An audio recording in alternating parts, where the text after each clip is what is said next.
선생님, 시간이 돼서요. 아마 지금 계속 들어오고 계시긴 할 텐데, 일단 저희가 정해진 시간이 있어서 시작을 하도록 하겠습니다. 선생님, 제 목소리 잘 들리시나요? 예, 들리시면, 잘 네, 들립니다. 네, 감사합니다. 제가 먼저 간단히 오늘 줌 포럼에 대해서 화면 공유를 좀 소개해 드리도록 하겠습니다.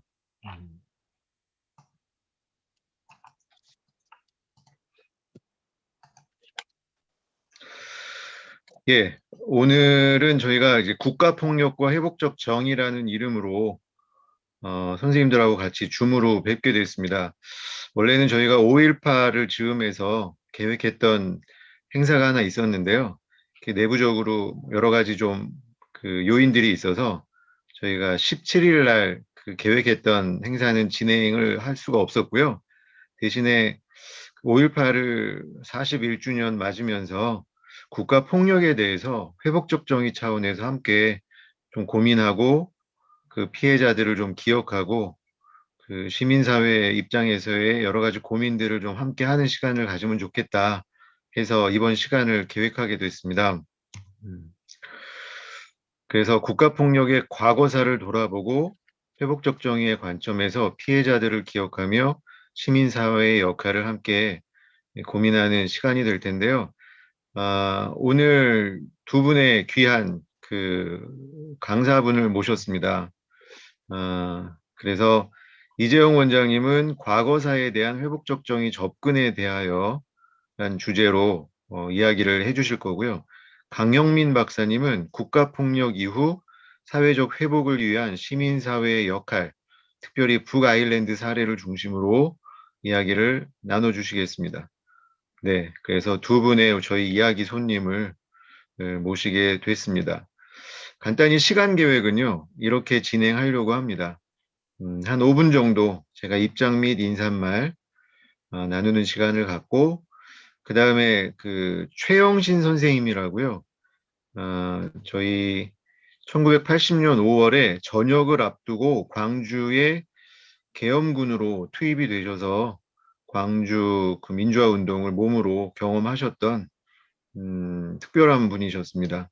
그리고 1988년에 노태우 군사정부 시절이었는데요. 이때 국회 청문회 때 주남마을 양민 학살에 대해서 최초로 양심 선언을 하셨습니다.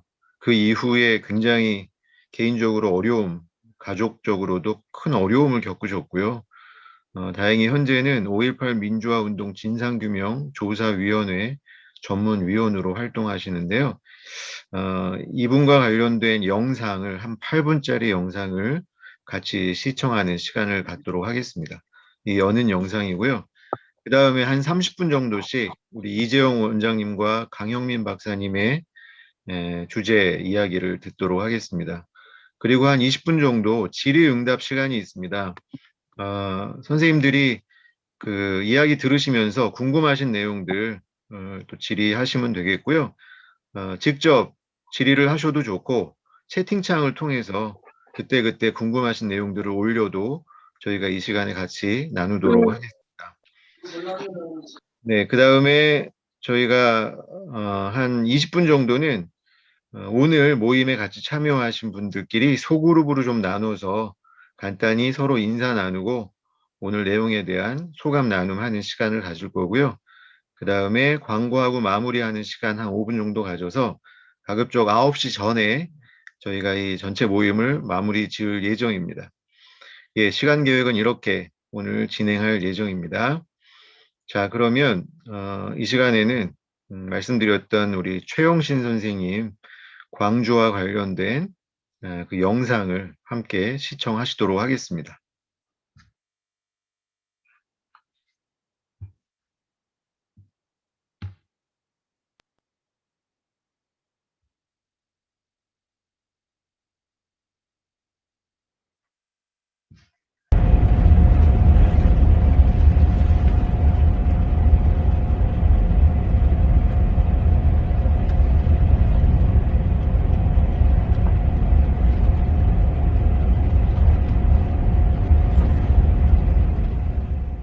일단 광주 하면은 아주 포근한 어머니 품 같습니다. 제가 양민학살에 대해서 증언하고 도망 다닐 때 광주만 오면 편안하고 안전하다 하는 느낌을 지금도 받고 있어요.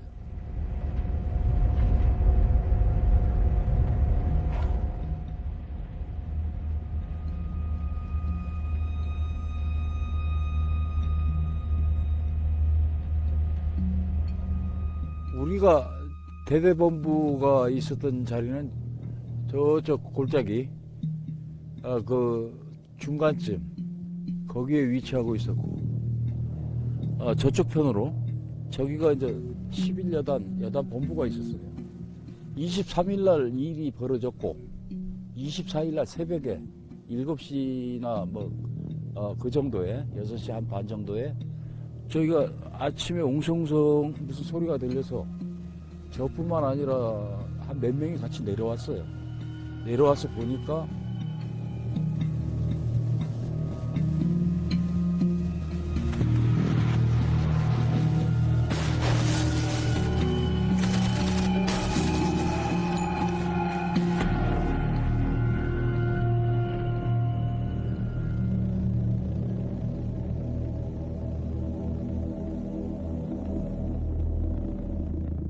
그때 제가 정확히 기억한 것은 결혼복 입은 것 같았어요. 네. 결혼복을 입고 거기에 산에 끌려가가지고도 그분은 막 이렇게 살려달라고 애원하고 울고 다시는 안 그러겠다고 막 사정사정 했거든요.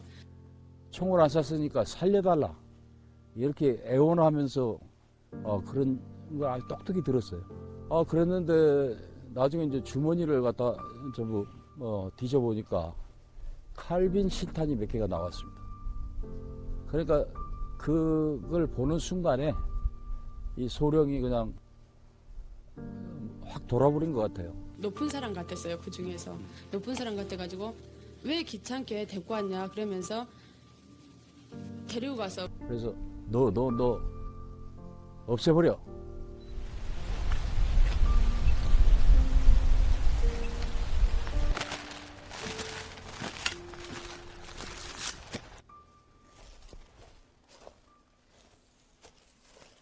지금 그 세월이 많이 지났지만 이게 이 소나무하고 저 소나무 이 두 군데다가 그 부상당한 사람이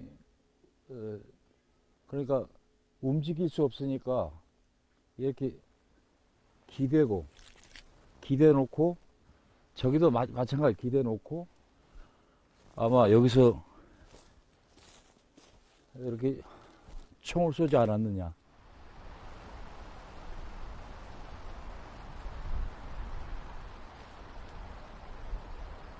이 네 발의 총소리가 탕 이렇게 났어요. 여기는 골짜기고 아침 7시입니다. 이 총소리가 얼마나 크게 들리겠어요. 지금 제 머리통 속에도 지금 총소리가 나는 것 같아요.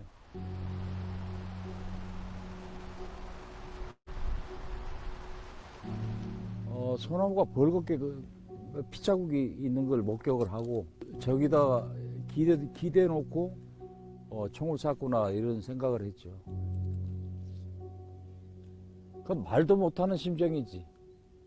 아니 저 밑에서 앰뷸런스가 왔는데 병원으로 보내야지. 왜 여기 골짜기에 와갖고서 그 죽여갖고서 살아있는 사람을 죽여서 그것도 살려달라고 의식이 또렷한 부상자를 죽여서 왜 안매장을 했느냐 이거야. 있을 수가 없는 거죠.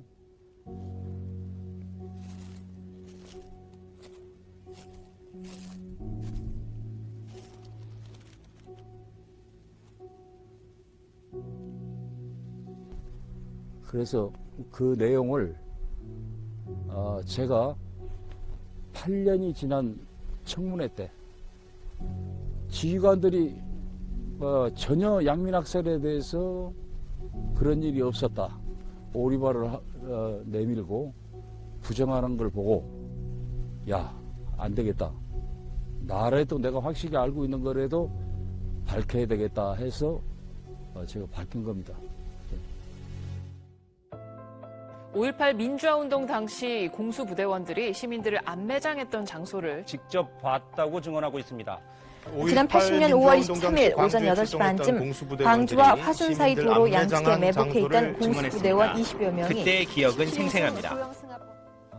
그 당시 평민당사에 가서 양심선언의 형식을 빌려서 주란마을 양민학살 사건을 폭로하고 있는 장면입니다. 막상 제가 이걸 얘기를 해야 되겠다고 마음을 딱 먹고 나니까 덜컥 겁이 났어요. 우리 가족과 저를 좀 지켜주십시오. 이렇게 간절하게 기도를 했습니다. 그 응답이 저한테 왔는지는 모르겠지만 지금 살아있는 자체가 바로 그 응답이라고 생각하고 지금도 살았다고 생각해요.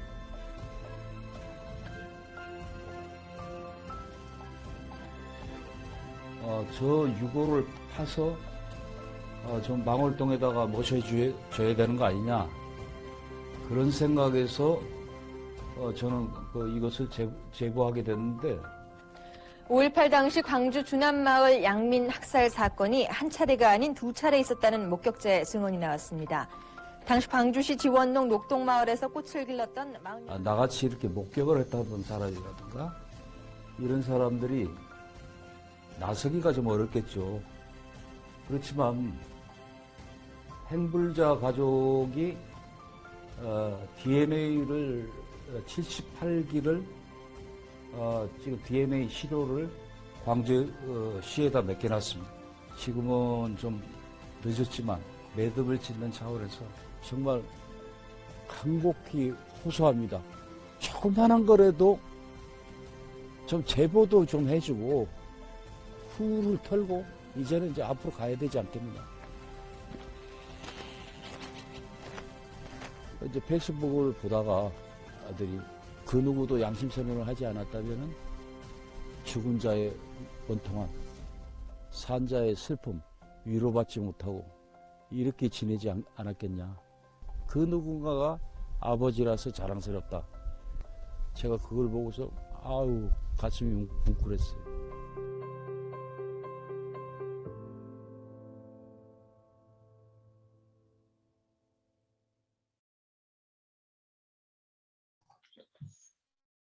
예, 저희가 5.18 41주년을 지금 보내고 있는데요. 아직까지 해결되지 않는 5.18을 비롯한 우리 국가폭력 희생자들 더더욱 좀 기억할 수 있는 그런 시간이면 좋겠습니다. 예, 그러면 말씀드린 대로 오늘 두 분의 이야기를 이제 시작하도록 할 텐데요. 먼저 이야기를 나눠주실 분은 우리 이재용 이사장님이십니다. 우리 협회에서는 이사장을 맡고 계시기 때문에 제가 이사장으로 소개해 드리겠습니다.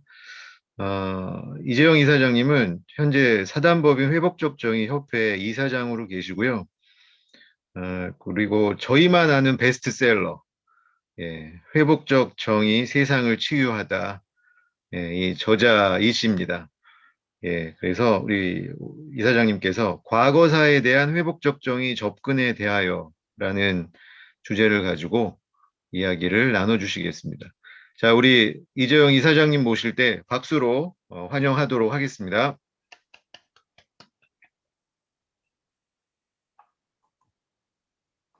네, 안녕하세요.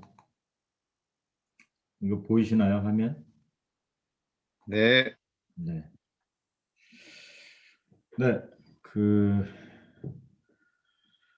어렵게 모셨다고 아까 처음에 얘기를 하셔서 제가 당황했었습니다. 어렵게 모실 이유가 전혀 없는, 네. 바로 옆에, 뭐 다 아시겠지만, 이 자리는 제가 약간 땜빵 개념이 있습니다. 여기 화면에 나왔던 최영신 선생님하고 또 그 당시 생존자였던 홍급희 선생님이 처음에 저희가 이제 섭외를 했었고 시작을 하려고 했는데 조금 상황이 좀 꼬여가지고 제가 못 모시게 됐어요. 이게 참 쉬운 문제가 아니다라는 걸 다시 한번 느꼈습니다. 우리 사회가 갖고 있는 여러 가지 그 현재 진행형인 이런 부분에 대해서 좀 고민이 있고요.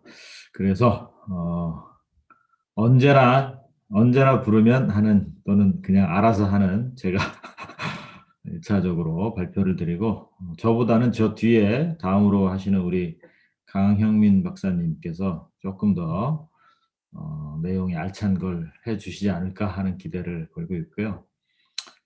뭐 나중에 기회가 되면 아까 화면에 나왔던 우리 선생님들 다시 초대해서 같이 듣는 시간도 한번 마련이 됐으면 좋겠다 하는 기대도 개인적으로 있습니다.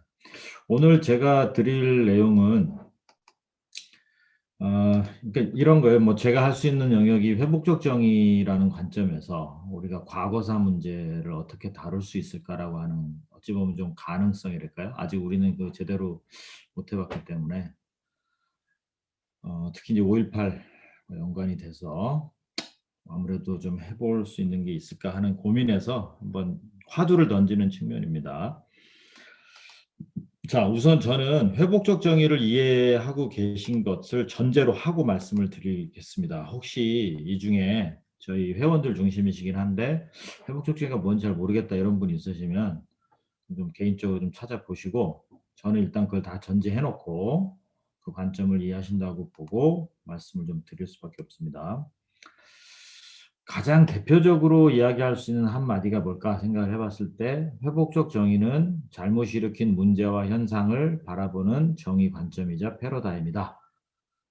그러니까 정의를 어떻게 이해하는가라고 하는 한 패러다임이다라고 하는 것은 뭐 저희가 다 이제는 이해하고 있는 측면이고요. 그것이 응보적인 관점보다는 회복적 관점에서 이 정의를 바라보자라고 하는 측면, 네, 이런 걸 좀 잘 이해하셨으면 좋겠습니다. 자, 그러면 제가 이제 화두를 던진다는 측면에서 좀 같이 고민해 봤으면 좋겠다 하는 질문을 좀 적어 봤어요. 이 다른 어떤 문제하고 좀 다르게 국가폭력이라고 하는 것, 물론 국가폭력을 어떻게 개념화할 것이냐도 큰 숙제이긴 한데 일단 공권력이죠. 국가에 의해서 이루어진 특히 시민들을 위해하고 뭐 심지어 생명을 뺏는 이런 국가폭력에 의해서 벌어진 과거사에서 피해자와 가해자는 누구인가라고 하는 측면에 굉장히 이제 광범위한 질문이긴 한데 피해자는 어찌 보면 그 실질적 피해를 입은 분들로 판정될 수도 있고요. 좀 더 크게 말하면 이 모든 것을 지켜보고 또 이런저런 형태로 감내해야 했던 수많은 시민들이고 또 대부분의 국민들이 될 수가 있죠. 그럼 가해자는 누구인가? 이 문제가 저희가 지금 수십 년간 묶여 있는 문제가 아닐까. 그래서 아주 상식적으로지만 굉장히 풀리지 않는 숙제로서 우리가 과연 이런 질문을 제대로 던져봤는가 하는 생각이 들더라고요. 그래서 과연 누구를 피해자로 또 누구를 가해자로 이해해야 할 것인가 하는 아주 근본적 고민이 생기고요. 또 과거사가 개인, 그 각자 시민들에게 끼친 영향은 누구에게 어디까지로 봐야 되는가? 그 당세대만인가? 그 다음 세대까지인가? 사실 제가 이 말씀을 드리면서 우리도 머릿속에 떠오르는 것은 단지 과거만이 아니죠. 왜냐하면 지금 전 세계적으로 보면 현재 진행 중인 여러 사건들을 우리가 목도하고 있고요. 그런 측면에서는 지금 우리 개개인들도 다 사실은 어떤 형태로든 영향을 받아왔던 사람들이고 그걸 어디까지 한정할 수 있을까는 몇 세대를 거쳐서도 볼 수 있습니다. 지금 우리가 겪고 있는 한일 문제도 마찬가지고 과거사도 다 영향을 안 받는다 볼 수는 없죠. 자, 그런 의미에서 과거사는 그냥 과거형인가 아니면 현재 진행형인가 하는 시제의 문제도 여전히 따라오는 문제입니다. 그렇다면 이런 과거의 문제지만 현재까지도 영향을 줄 수밖에 없고 특정한 그룹이 아니라 거의 모든 사람에 영향을 주고 있는 이런 과거사 문제는 과연 어떠한 정의 필요를 요구하고 있는가 하는 것이 되게 중요한 포인트가 될 수밖에 없겠죠. 뭐 여기서 말한 정의 필요는 우리 여기 계신 회원 대부분이 어떤 의미인지 아실 텐데, 무엇이 채워져야 정의가 이루어질 수 있을까라고 하는 그 요소들이죠. 네, 그래서 그런 측면에서 이제 요 질문들을 저희가 좀 고민을 해야 될 중요한 질문이고, 특히 여기에 선생님들도 몇 분 계시잖아요. 우리 선생님들이 사실 학생들과 고민을 계속 씨름을 해야 될 질문이지 않을까 하는 생각도 좀 듭니다.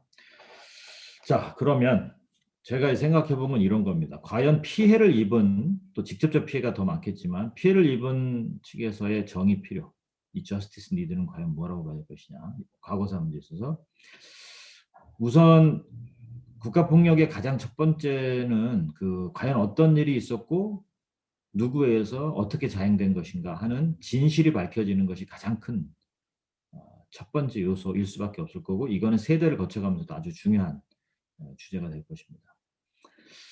또 하나, 이러한 국가폭력에 본의 아니게 참여가 됐던, 그러니까 피해자가 돼버린 사람들에게 있어서 자신들의 감정과 또 그것을 어떻게 적절하게 표출하고 그걸 어떻게 사람들이 귀 기울여 주는가 하는 문제도 되게 중요한 거죠. 근데 제가 아까 말씀드렸지만 직접 피해자도 있지만 이 일로 영향을 받은 수많은 그 국민들도 사실은 같은 이 선상에서 우리가 봐야 될 거라고 봅니다. 이건 국가적 폭력은 국가적 트라우마를 사실 만들어내는 거기 때문에 각자의 감정과 또 자기들의 스토리들이 다 있다고 봅니다. 이 현장에 있었든 없었든 간에. 또 중요해지는 게 뭐냐면 우리가 가장 중요시 여기는 지금 그 주제인데, 책임자의 사과와 배상과 같은 어떤 책임 있는 모습. 제가 여기서 처벌이라는 말을 일부러 뺀 이유는 정의 필요 측면에서 이 처벌은 응당 이루어지면 가장 좋은 거죠. 그러나 아까도 말씀드렸지만 모든 사람이 책임질 수 없는 구조가 거의 있기 때문에 책임자 또는 책임 그룹에 의한 인정과 사과죠. 정확히 말하면 앞에 꼭 넣어야 될 게 인정과 사과, 그리고 그거에 따른 국가적 배상이라고 할까요? 네. 이런 부분이 상당히 중요한 그 핵심일 수밖에 없다. 또 다른 한 측면에서 보면은 존중과 정당성의 회복이라고 이제 볼 수 있는데요. 국가폭력의 경우에 상당한 많은 사람들이 이 피해자로서의 정당성 확보를 잘 못 받는 경우가 많고, 이것을 획득하려면 상당히 많은 투쟁을 해야 되는 정치적 싸움이 벌어집니다. 왜냐하면 국가폭력의 한 주체는 그냥 그 순간에 소멸하지 않고 많은 경우 계속해서 이어질 확률이 높기 때문에 그렇죠. 그래서 이런 그 존중과 정당성에 대한 부분도 굉장히 중요한 요소입니다. 또 하나는 다시는 이런 일이 벌어지지 않을 것이라고 하는 어찌 보면 제도적이고, 또 하나는 아주 실질적인 그 사회적 약속이랄까요? 뭐 제도적 장치랄까, 이런 것들이 사실은 되게 중요한 포인트가 되죠. 또 하나, 이건 세대를 가면서 되게 중요한 부분일 텐데, 역사에 제대로 기록되고 기억되는 것에 대한 부분도 굉장히 큰 특성이라고 볼 수 있습니다. 아무튼 이게 어떤 의미겠다 하는 것은 좀 이해가 되실 거로 보고, 제가 이제 한 예로 김학순 할머님, 그 종군 위안부 문제를 가장 용기 내서 사회적 이슈로 던지셨던 고 김학순 할머님의 경우에, 나눔의 집에 저희가 가면 보통 그 나눔의 집 박물관 첫 그 입구에 써 있는 말이 이거죠. 우리가 강요에 못 이겨 했던 그 일을 역사에 남겨둬야 한다라고 하는 할머님의 말씀이 적혀 있는데, 여기에서 저는 그 피해자의 정의 필요 중에 가장 중요하게 여겼던 게 무엇일까 생각해 보면 바로 이 문구라고 봅니다. 강요에 못 이겨라고 하는 표현. 결국 이건 뭐냐면 우리는 잘못이 없으나 강압에 의해서 끌려가서 피해를 입은 사람들이라고 하는 피해자로서의 정당성에 대한 겁니다. 그 말은 반대로 얘기하면요. 그 사람들은 자발적인 매춘부였어, 이렇게 얘기하는 것이 가장 큰, 어찌 보면 모독이고 가장 큰 상처일 수밖에 없다는 얘기죠. 광주로 예를 들면 그 사람들은 폭도였다, 빨갱이 편에 섰던 사람들이다라고 하는 그런 부분이 가장 큰 아픔이 될 수밖에 없는 거고, 그건 재피해자 과정을 아주 심하게 만들어 버리는 거죠.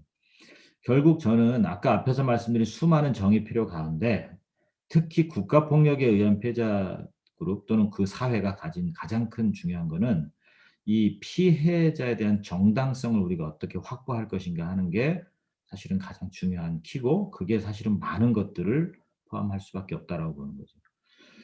저는 일본 우익들이 지금 하고 있는 그 피해자들을 공격함으로써 자기들의 과거의 그 국가 폭력을 과오를 예, 축소하려고 하는 모든 행동이 결국 이 정당성을 훼손시키려고 하는 것이죠.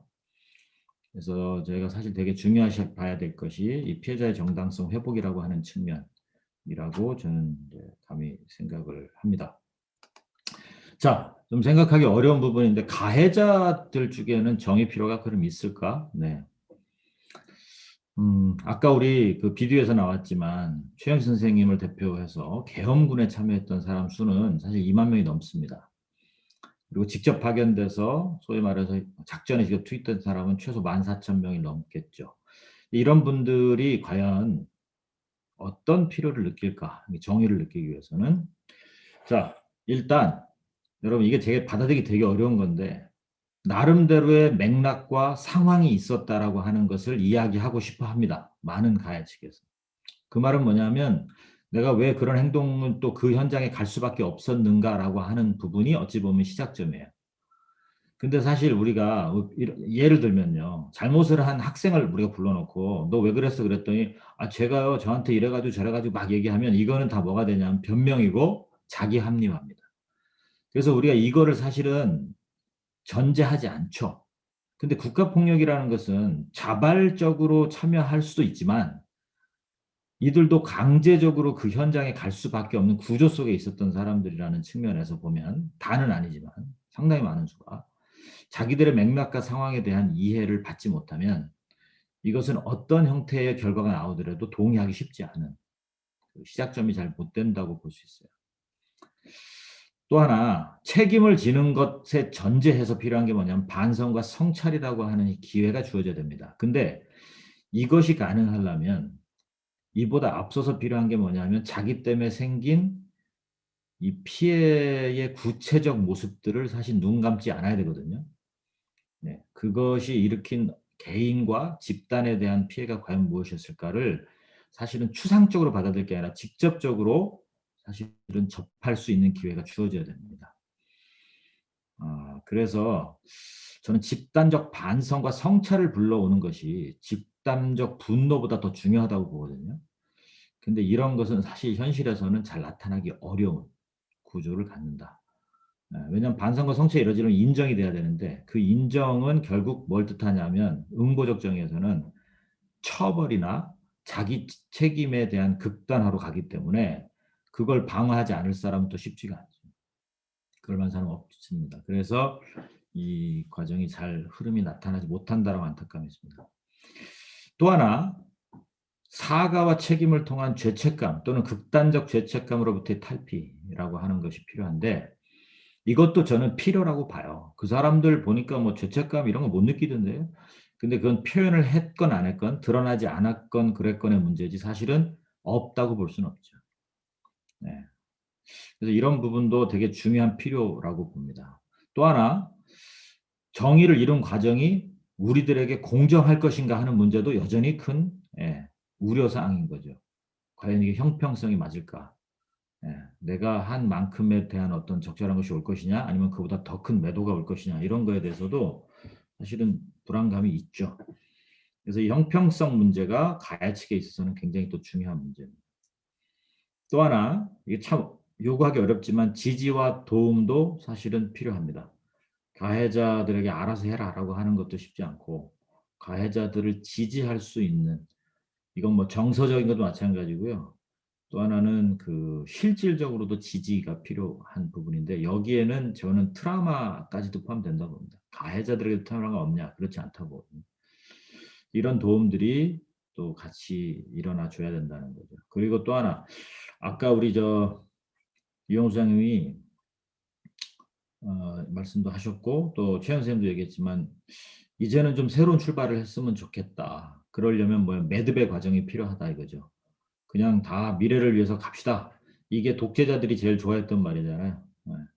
과거는 있고 미래를 위해서 가자. 근데 그게 아니라 정당한 매듭 과정을 통해서 우리가 같이 미래의 방향성을 찾아갈 수 있으면 좋겠다 하는 것들이 가해자의 정의 필요에 저는 포함된다고 봅니다. 우리가 잘 아는 사진이죠. 빌리브란트 전 독일 총리가 홀로코스트 피해자들 앞에서 이렇게 무릎 꿇고 있던 장면. 역사를 망각하는 자는 영혼의 병이 든다라고 하는 유명한 말을 남겼죠. 결국 그 어떤 역사, 어떤 정의를 우리가 이룰 것이냐도 가해자에게는 되게 중요한 포인트라고 말씀드릴 수밖에 없습니다. 자, 그러면 정리를 해보면요. 과거사를 정의롭게 다루려면 어떤 것들이 되느냐라고 봤을 때 앞에 것을 모아보면 피해와 필요가 명확하게 다뤄질 때 일단 시작될 수 있다라고 보죠. 그리고 맥락과 상황이 충분히 이해될 때, 그리고 감정이 적절하게 표출될 때, 그리고 사과가 공식적으로 이루어질 때, 그리고 책임이 공정하게 다뤄질 때, 또 보상이 실질적으로 이루어질 때, 그리고 재발 방지가 확실하게 약속될 때 과거사에 대한 정의로운 해결이라고 하는 지점에 좀 가깝지 않을까라는 거예요. 자, 이런 측면에서 보면 자, 이런 역사 청산이 있었을까 하는 질문이 생기죠. 과연 이것을 담아낼 수. 왜냐, 가해자 처벌로 우리가 집중하다 보면 그 사람들이 인정해서 처벌받는 경우는 거의 없거든요. 강제적 책임에 자기들이 뭐 받아들이는 방법, 아니면 반발하면서 죽어가는 거죠. 아니면 뭐 처벌받고 억울하고 하거나, 또는 벌을 받았기 때문에 자기는 이제 책임졌다라고 해서 가버리는 상황도 발생할 거고. 저는 우리가 잘 아는 남아공에서 있었던 진실과 화해위원회가 뭐 완벽하진 않지만 기존에 있었던 전범 재판이나 가해자 처벌 중심의 방식을 탈피해서 조금 더 균형 잡힌 정의를 시도했던 그 실험이라고 봅니다. 그래서 그 부분을 저희가 약간 핵심 요소로 좀 볼 필요가 있지 않을까 보는데, 뭐 잘 아시다시피 이것은 정치적 리더십에 의해서 이루어졌던 어찌 보면 대단히 고도의 정치 행위죠. 사실은 사법 형태랑은 좀 다른 형태라고 볼 수밖에 없습니다. 그래서 그걸 초월할 수 있는 무엇인가가 필요했던 것이고요. 이 두 가지 소위 말해서 충돌하고 있는 에이젠다를 하나에 묶었죠. 뭐냐면 진실 앞에 과거의 잘못을 세우는 것과 또 국민적 통합이 같이 이루어지는 이 두 마리 토끼를 사실은 잡아야 된다라고 하는 어찌 보면 되게 모순적 선언 속에서 나온 거죠. 왜냐하면 국가폭력이 그게 아무리 소수에 의해서 자행됐다 하더라도 그걸 지지하는 그룹이 늘 있고 또 그걸로 혜택을 받던 그룹이 있습니다. 그리고 그걸로 가장 큰 피해를 입었던 그룹이 존재할 겁니다. 이 두 그룹이 있는데 이 둘이 같이 미래를 향해서 나가야 되니까 사회통합은 필요해요. 근데 뭔가 진실이 밝혀져야 되고 진실 앞에 이것이 드러나야 된다는 얘기는 한쪽에게 있어서는 굉장히 받아들이기 힘든 요소인 거죠. 그래서 참 쉽지 않은데 이 두 가지를 같이 시도했다라는 저는 그 시작점에서의 큰 어떤 전환점이 좀 있다라고 봅니다. 경과를 보면요, 94년에 이제 뭐 ANC 아프리칸 내셔널 정당이죠. 이게 집권하고 넬슨 만델라 대통령 취임하면서 새롭게 만들어진 법적 기구가 이제 법이 국민통합과 화해증진법이 제정이 됩니다. 사실 이후에는 굉장히 이런 게 많아요. 뭐 법에 대해서는 이런 부분이 많은데 이 법이 실제로 구현되는 방식을 보면 저는 이게 중요하다고 보는데, 아까 말씀드린 두 가지 서로 다른 목표가 충돌하는 것 같은데 들어가 있다 그랬잖아요. 진실을 밝히려다 보니까 인권 유린의 상황을 조사하겠다라고 하는 소위 말해서 조사위가 당연히 중요한 역할을 합니다. 그런데 또 하나는 이제 피해자들에 대한 관점이죠. 배상 및 회복위원회라고 해서 이들은 또 피해자들을 어떻게 회복시킬 것이냐는 측면에서 위원회가 구성이 되고요. 또 다른 하나는 사면위원회가 있죠. 이것은 또 뭐냐면 진실을 밝히고 그것이 사실인 경우에 가해자들을 정치적, 사법적으로 사면하는 시스템을 돌린 거죠. 이거는 제가 보기에 분명히 반발하거나 숨어버리려고 하는 가해자들의 참여 동기 면에서는 가장 실익인 거죠. 제가 가끔 회복적 정의 운동을 설명할 때 이것은 명분으로 하는 운동이 아니고 실익에 기초한 접근이다라고 이야기를 드릴 때가 있습니다. 이거는 굉장히 현실적 접근을 할 수밖에 없기 때문에 그래요. 그래서 이 세 개의 위원회가 별도로 각각의 활동을 합니다. 그래서 그 기간의 핵심이 뭐냐면 한 2년여 넘게 진행됐던 청문회죠.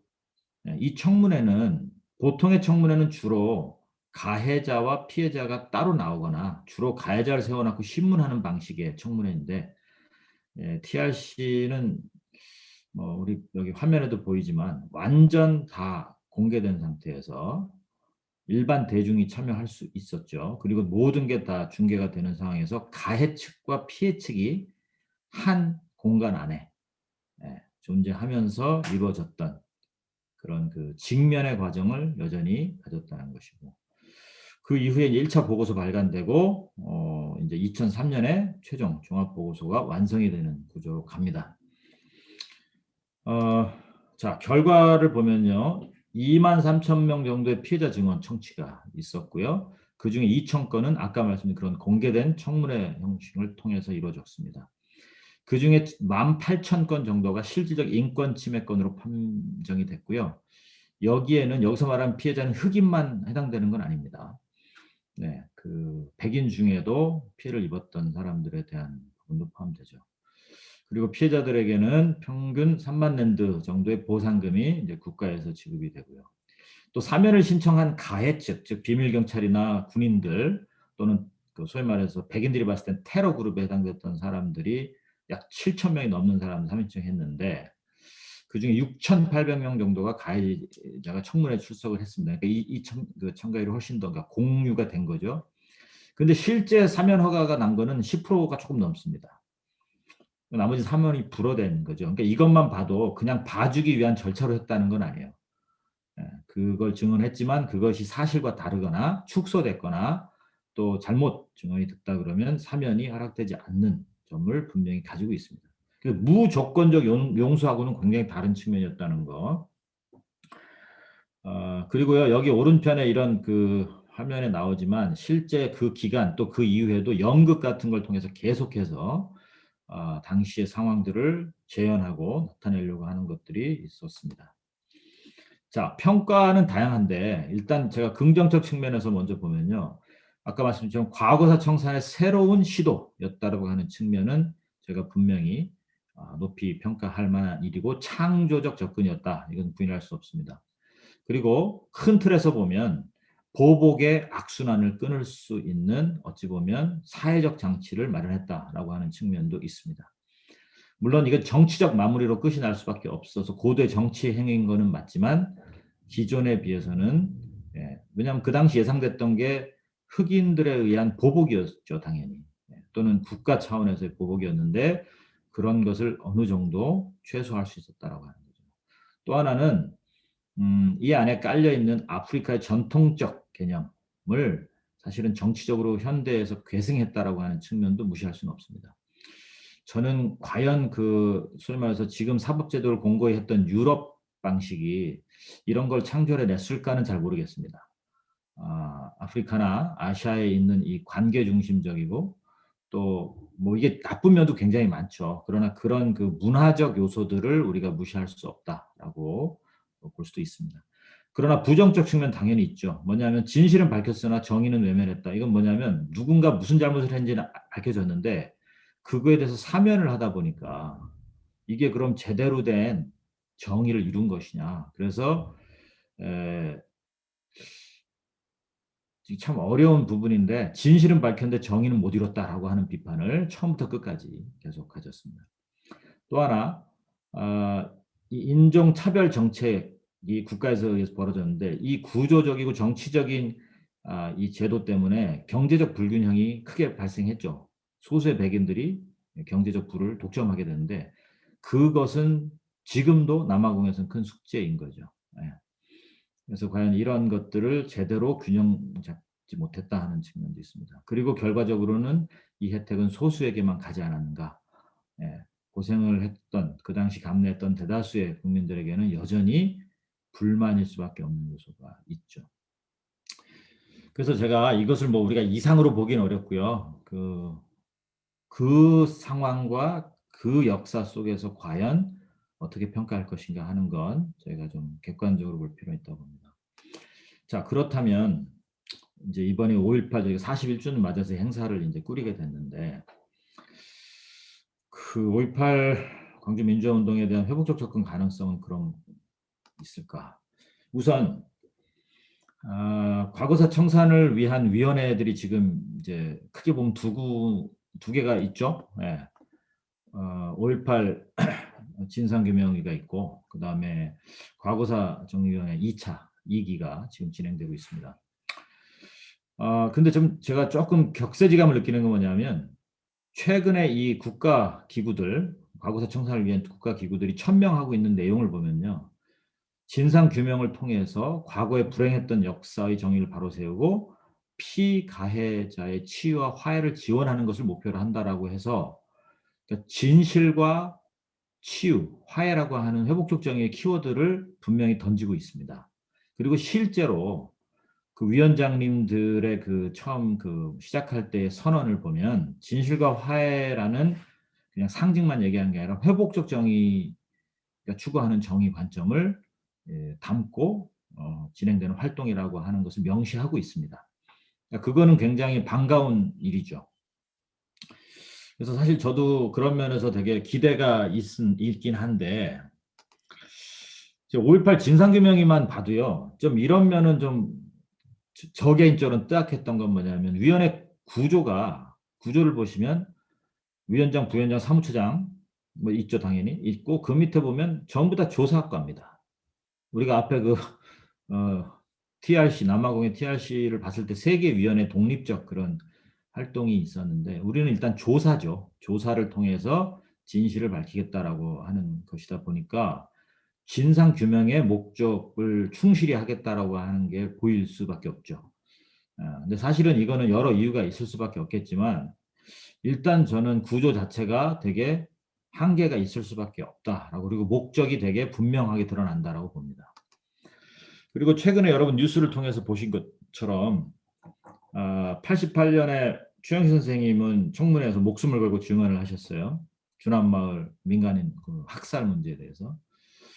근데 최근에 계엄군이었던 개인들이 광주를 찾아가서 직접 살해한 그 피해자의 유가족을 만난 거나, 아니면 그 자기 부대가 학살했던 사람들의 무덤에 가서 이렇게 사죄하는 장면들이 언론에 계속 나오고 있습니다.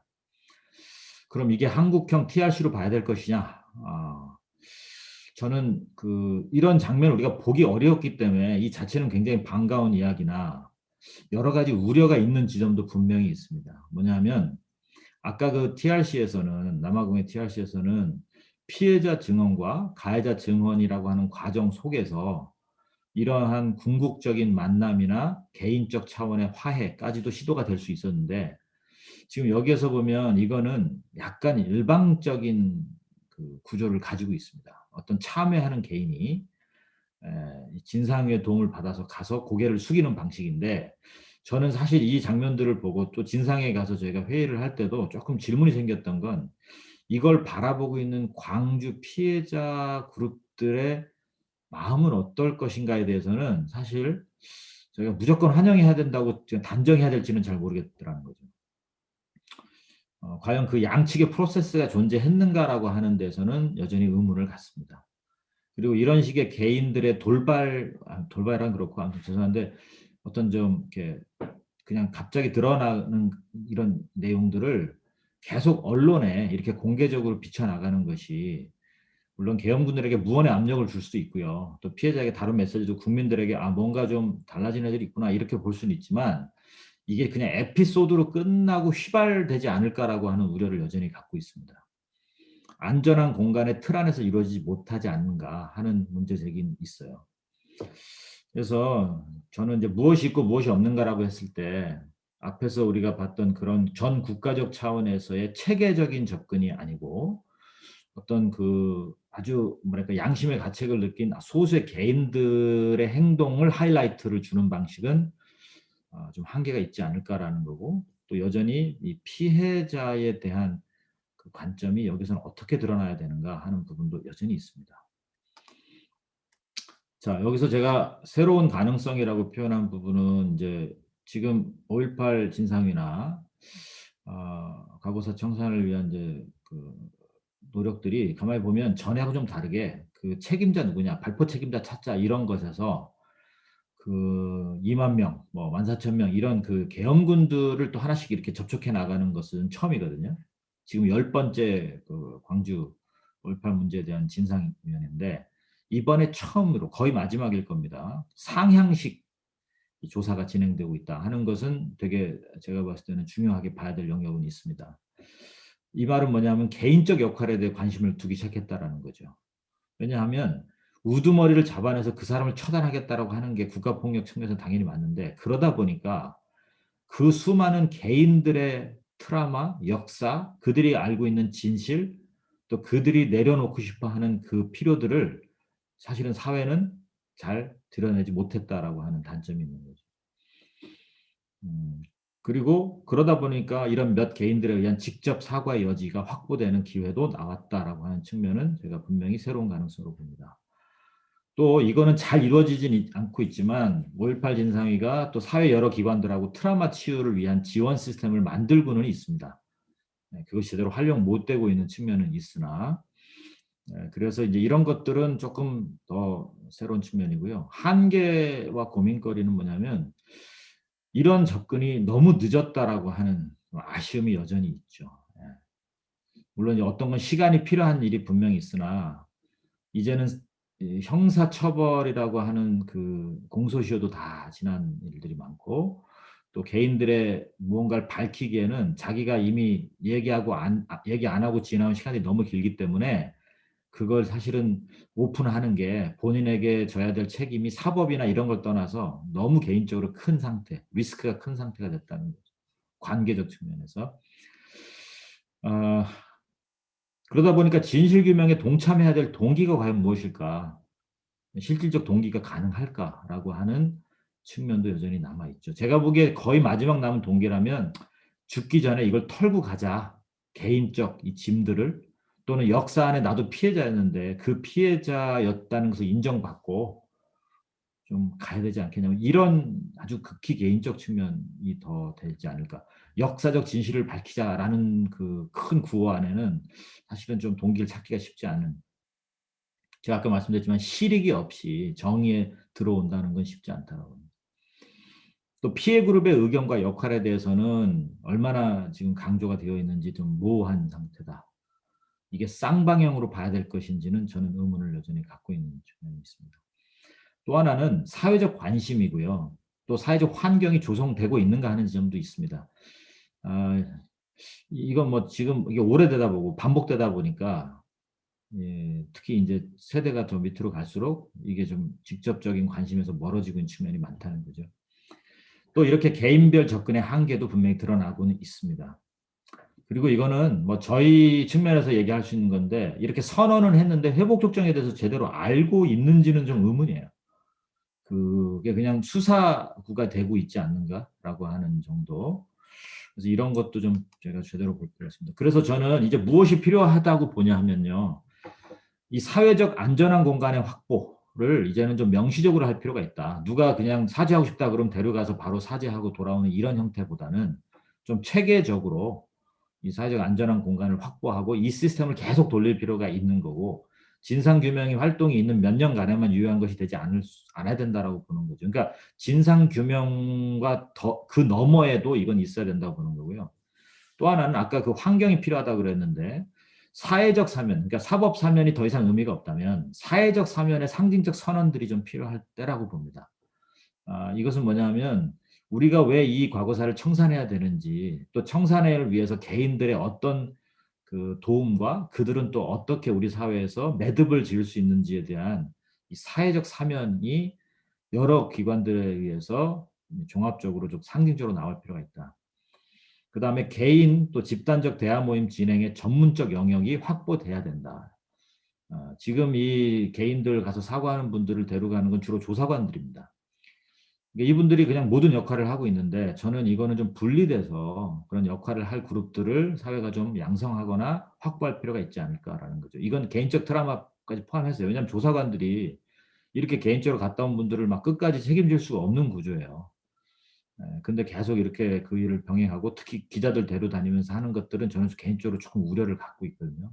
물론 역사적 기록 때문에 그렇다면 그렇지만 또는 국민들에게 어떤 여론을 만들기 위해서 근데 그 개인들에게 거기에 그냥 노출되고 있는 것에 대한 우려가 여전히 있다. 또 하나 기록을 통한 역사적 치유 내용이 전달될 수 있는 메커니즘이 과연 무엇인가. 그러니까 그렇게 본다면요. 연구자뿐만 아니라 어떤 그 교육 영역에 계신 분들도 이런 과정을 사실은 같이 참여해서 이걸 역사적 자원으로 우리가 활용할 수 있는 것이 필요한 부분입니다. 그래서 이 교육적 접근에 대한 고민이 여전히 생기더라. 결국은 그럼 이걸 누가 해야 될 것이냐 하는 숙제가 남는데 이걸 모두 다 과거사 청산 기구들에게 맡길 것인지 아니면 비공식적인 종교계와 시민사회가 이쪽의 역할을 같이 나누어 맡아야 할 부분인지 이것은 좀 고민이 좀 필요하고 그러려면 구조적으로도 그것도 포함시켜야 되는 거 아니냐. 조사위원회만 계속 둘 문제가 아니지 않았는가 하는 생각이 좀 듭니다. 피해 그룹의 역할 또 그들의 상징적 동의 과정은 어떤 형태로 우리가 해왔는가 하는 지점도 여전히 고민일 수밖에 없습니다. 제가 이제 저 내용이 정리함에 있어서 아까 TRC를 이제 이끌었던 의장이었던 데스몬드 투투 대주교의 말을 대신하고 싶습니다. 역사에서 피로 물든 보복과 재보복의 악순환을 끊어야 합니다. 나는 그 길은 응보적 정의를 넘어 회복적 정의로 용서의 자리로 가는 것이라고 믿습니다. 용서 없이는 미래도 없기 때문입니다. 그러나 여기서 말한 용서가 절대 무조건적 용서가 아니었다는 겁니다. 이런 측면에서 보면 정말 아쉬운 거는 전두환, 노태우를 비롯한 5.18 그 어찌 보면 책임을 져야 될 이 당시 그 수뇌부 이 사람들이 사법 처벌을 받았으나 정책 사면을 했죠. 그때 그 사면이 너무 아쉽다라고 하는 측면이 있습니다. 그러니까 인정하지 않은 사람들을 그냥 사면해 준 거죠. 그러니까 그 사람들은 계속 억울한 위치를 자기 포지셔닝을 해왔던 거고. 그래서 우리는 사면은 있었으나 진실은 없는 절름발이가 돼버리지 않았나 하는 아쉬움은 좀 있어요. 그래서 이런 측면에서는 이 데스몬드 투투가 얘기하는 그것이 그냥 용서 없이 미래 없다라는 건 그냥 선언이 아니고 과정을 통해서 사실은 최선을 다한 면이 있다. 그런 건 제가 좀 인정할 필요가 있고 배울 필요가 있지 않을까 하는 측면의 말씀입니다. 네, 저는 아무튼 여기까지 문제제기 측면에서 좀 말씀을 드렸습니다. 고맙습니다. 네, 감사합니다. 이재영 이사장님 말씀 나눴고요. 이어서 바로 우리 강영민 박사님 모실 텐데요. 제가 간단히 강영민 박사님 소개해 드리도록 하겠습니다. 그 트리니티 칼리지 더블린에서 국제 평화학 공부하셨고요. 오타고 대학교 평화학 박사이십니다. 현재 강원대학교 통일강원연구원 선임연구원으로 계시고요. 또 협회와 관련돼서는 회복적 정의 연구소 개건 연구원으로도 함께 해주고 계십니다. 자, 이 시간에 우리 강영민 박사님 국가폭력 이후 사회적 회복을 위한 시민사회의 역할, 북아일랜드 사례를 중심으로 이 주제로 말씀 전해주시겠습니다. 우리 강영민 박사님 박수로 모시겠습니다. 안녕하세요. 제 목소리 잘 들리세요? 네. 그 이재용 원장님, 이사장님 그 발표하실 때 저한테는 굉장히 끊겨서 들려서 아마 제 학교 인터넷이어서 조금 이게 불안정한데 일단은 그래서 빨리 하지 않고 좀 천천히 얘기를 하도록 하겠습니다. 그러시다가 갑자기 끊기거나 하면 좀 말씀 좀 부탁드려요, 이용서 좀. 제가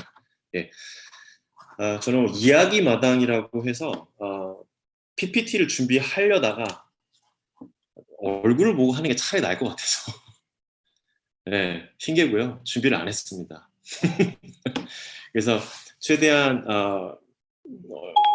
대면을 하면 좋지만 어쨌든 대면이 안 되니까 이렇게라도 좀 대면으로 해서 좀 얘기를 해보도록 하겠습니다. 일단은 회복적 정의를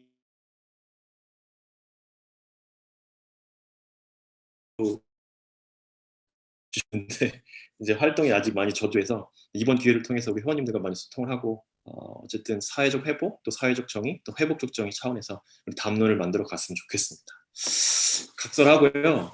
제가 오늘 그 말씀을 드리고자 하는 것은 제목을 국가폭력 이후에 사회적 회복을 위한 시민사회의 역할 하고 북아일랜드 사례를 중심으로 제목을 정하고 나니까 굉장히 거창하고 또 마치 뭔가 이렇게 크게 뭔가 해결책이 있을 것 같은 어떤 그런 뉘앙스가 풍기는데요.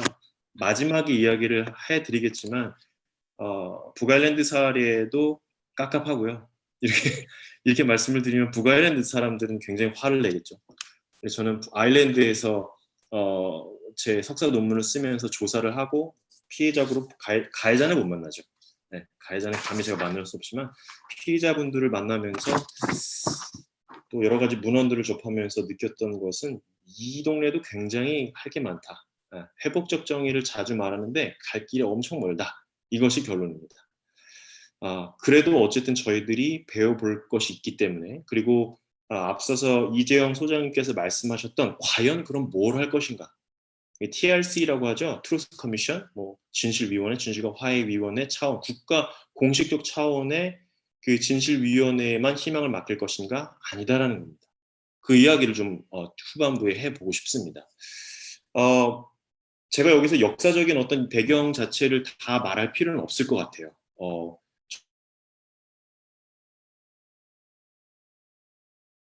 5.18 세대는 우리 한국 전쟁을 겪으신 또 그 이후엔 제주 4.3까지 겪으신 분들의 자녀들이셔서 실제로 직간접적으로 경험을 하셨을 거라고 생각을 합니다. 저희 나라에는 아시다시피 정말 많은 국가폭력, 여러 형태의 국가폭력이 존재해왔고 저는 지금도 여전히 그러한 구조 안에서 우리들이 알게 모르게 문화적 폭력과 구조적 폭력을 행사하고 있고 또 받고 있다고 생각을 합니다.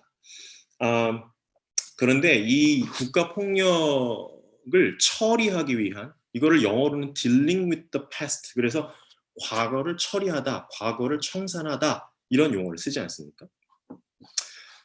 과연 이런 노력들을 우리는 뭐 이행기정이다 혹은 과거 청산이다 이렇게 얘기하는데 과연 이러한 모든 패러다임의 중심은 누구였는가를 먼저 물어야 합니다.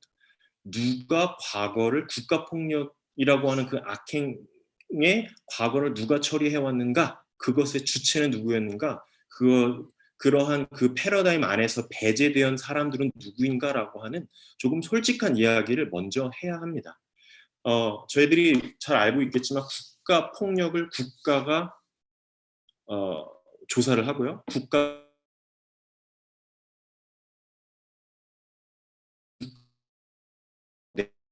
만들고 있습니다. 그것이 과연 가능한 일지에 대한 의구심이 있습니다. 저희가 말씀드렸지만 방금 네. 좀 끊겼는데요. 예. 국가폭력을 국가가 조사하고 그 다음에 좀 끊겼습니다.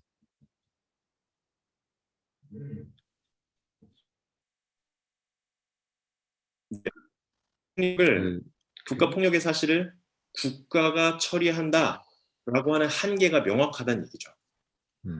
예, 말씀 감사합니다. 그렇게 말씀 좀 해주세요. 네. 그렇다면 그 국가폭력을 처리하는 과정의 대표적 주제가 무엇이냐? 진실위원회 혹은 진실과 화해위원회라고 하는 것이죠. 따로 설명드리지 않아도 되지만 현재까지 전 세계에서 진실위원회가 크고 작은 진실위원회가 생겼다가 없어졌어요. 대략 44개, 45개 정도라고 얘기합니다. 그렇게 많은 여러 가지 진실위원회 혹은 진상규명위원회들이 전 세계적으로 많이 있었지만 그런 모든 TRC나 TC들이 국가 중심적이었다라고 하는 것이죠. 시민사회나 혹은 아래로부터의 어떤 다른 형태의 어떤 기구들이 이러한 진실규명의 작업을 하는 것이 아니라 국가 주도의 어떤 그런 에이전시들이 본인들이 행했던 국가폭력을 낱낱이 조사하고자 이러한 활동들을 벌이기 시작합니다. 진실규명이라고 하는 건 사실은 정의를 기반을 마련하고 사회적 트라우마나 개인의 심리적 트라우마를 치료하거나 혹은 화해를 촉진시킨다. 혹은 이를 통해서 같은 폭력이 재발하지 않도록 하기 위한 폭력 근절의 방식이다. 뭐 여러 가지 이런 표지어들을 얘기를 하고 결국에는 진실 규명 그 자체가 평화를 위한 필요 조건이다라고 얘기를 하고 있죠. 맞는 것 같습니다. 진실이 없다면 평화라고 하는 것 그리고 화해라고 하는 것은 불가능해 보이죠. 그러나 과연 얼마나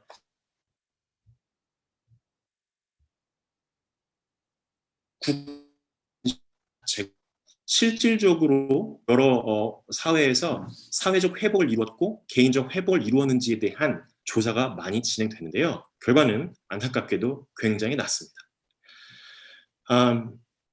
몇 가지를 생각해 볼 수 있습니다. 왜 국가 중심의 진실 규명이라고 하는 것이 한계를 갖고 있는가? 제가 짧게 잠깐 말씀을 드리겠습니다. 먼저 진실이 국가 중심의 진실이라고 하는 것이 개인의 트라우마 회복에 도움이 될까요? 어떤 학자들은 진실규명이라고, 즉 그 남아공 그 퍼블릭 히어링이라고 그래서 이제 공청회라고 하죠. 공청회 앞에서 실제로 증언을 했었던 피의자들 연구를 했는데 심리적 결과는 트라우마 치료에 도움이 됐다라고 하는 굉장히 단기적 차원에서 본인들이 이야기를 하고 내 목소리가 방송을 통해서 모든 국민들이 들을 수 있는 어떤 그 인식, 이거를 통해서 내가 카타르시스를 느꼈다라고 하는 결과물들이 실제로 있습니다. 남아공뿐만 아니고 남아메리카 공화국, 칠레나 브라질이나 아르헨티나 이런 차원에서 이런 그 심리적인 어떤 이런 조사를 연구를 했었는데요. 실제로 유의미한 결과를 가져왔습니다. 그런데 재미있는 거는요. 장기적 관점에서 그 피의자들을 다시 조사하진 않아요. 즉, 그 당시 진실위원회에서 증언을 하고 바로 그 느꼈고 의 어떤 발전을 했지만 한참 나중에 시간이 좀 흐른 이후에 피의자들을 다시 조사를 해본 결과가 거의 존재하지 않습니다. 여기까지 다 들리세요? 네. 네, 좋습니다.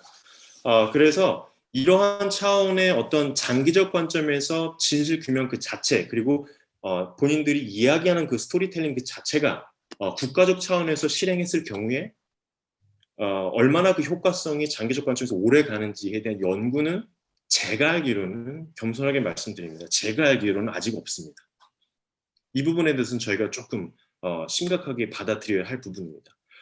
두 번째로는 과연 TRC나 진상규명위라고 하는 것, TC라고 하는 것이 진실을 규명할 때 가치 중립적인가 혹은 정체성 중립적인가 라고 하는 점에서는 매우 염려스럽습니다. 무슨 말일까요? 갈등이라고 하는 것은, 국가 폭력이라고 하는 것은 어쨌든 사회 구조를 낳기 마련이죠. 폭력의 가해자가 된 그룹이나 폭력의 피해자가 된 그룹이나 혹은 그 이후에 2세대, 3세대, 4세대를 겪으면서 사회는 아주 철저히 양분이 되게 마련입니다. 영어로는 뭐 segregation 이렇게 해가지고 완전히 양분된 사회라고 얘기를 하게 되죠. 양분된 사회 안에서 진실 규명을 하겠다. 그것도 누가? 국가 차원에서 진실 규명을 하겠다라고 안 되고요. 되어야 되고 정체성 중립적이어야 합니다. 이론상으로는요. 그러나 그러지 못한 것이 사실이고요. 저희 나라뿐만 아니라 여러 다른 나라들의 그 진실규명 사례를 보게 되면 그렇지 못해서 진실규명이 실패하거나 가해자 처벌을 실패하거나 피의자 회복이 실패하거나 여러 가지 종류가 많습니다. 제가 이따가 다시 볼 그 북아일랜드 사례가 그 대표적인 사례 중에 하나입니다. 그래서 북아일랜드는 평화협정 이후에 한 번도 진실규명이 된 적이 없어요. 이 부분을 다시 한번 말씀드리도록 하겠습니다. 그리고 마지막으로 생각해 볼 것은 사실 이 과거 청산 패러다임이라고 하는 것은 2차 대전 이후에 전범 재판, 즉 니른베르크 재판이나 도쿄 재판과 같은 어떤 그 전범들에 대한 사법적 절차를 이제 시행하는 과정에서 이제 새롭게 이론화된 것입니다. 그래서 이걸 이제 이행규정이라고 하는데요. 이런 사법적 재판뿐만 아니라 이 진실규명 차원에서도 여전히 가해자 처벌 중심의 진실규명이 이루어지고 있다는 것입니다. 진실규명의 의도가 어떤 회복, 어떤 정말로 과거에 어떤 일이 있었는지에 대한 진실규명, 그리고 영어로는 right to truth라고 하죠. 진실에 대한 권리, 알 권리, 여러 가지 권리들을 얘기하면서 진실규명을 하지만 사실은 이 진실규명 자체가 누가 어떤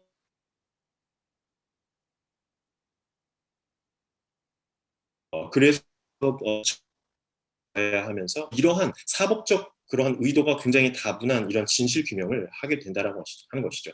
앞에서 원장님 말씀하셨지만 그 사법적 정의 그 자체가 나쁜 것은 아닙니다. 왜냐하면 실제로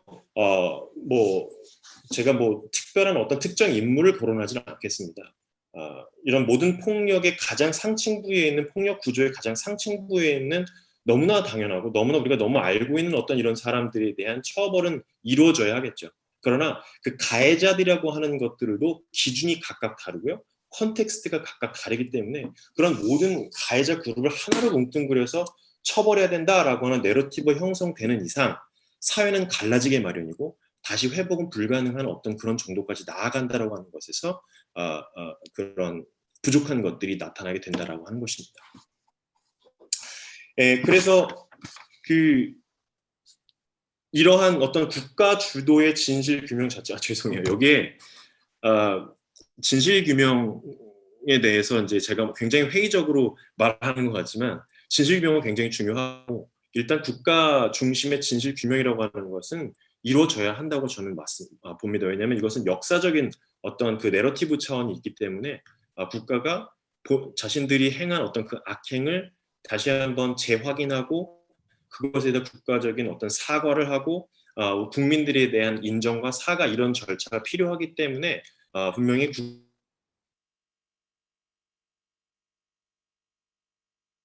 그것을 이루어지고 있는데 그런 활동들이 계속 지속적으로 나갈 때 좀 사회적 회복에 대한 근간이 마련될 수 있다고 저는 생각합니다. 목사님 말씀 조금 여기서는 천천히 계속 해주셔야 될 것 같아요. 지금 버퍼링 좀 심하게 났거든요. 예, 천천히 말씀을 네, 해주시면 알겠습니다. 네. 그래서 그렇다면 과연 사회적 회복을 위해서 국가 차원의 진실 규명이 이렇게 많은 한계를 가지고 있다면 과연 누가 사회적 회복을 위해서 진실 규명을 할 것이며 그 내용은 어떠해야 할지 우리는 좀 다시 한번 생각해 볼 필요가 있습니다. 저는 그것을 시민사회가 할 수 있다고 또 해야 한다고 생각하고요. 이 사례를 북아일랜드 사례를 한번 통해서 이야기를 해보도록 하겠습니다. 북아일랜드 사례는요. 북아일랜드가 어디 있는지는 다 잘 아실 거라고 생각을 합니다. 아일랜드 끝쪽에 이렇게 그 북서쪽이죠. 북동쪽이죠. 북동쪽에 걸쳐 있는 우리나라 말로 하면 예를 들면 전라도, 충청도, 강원도 이렇게 프로빈스를 나누잖아요. 거기 북아일랜드는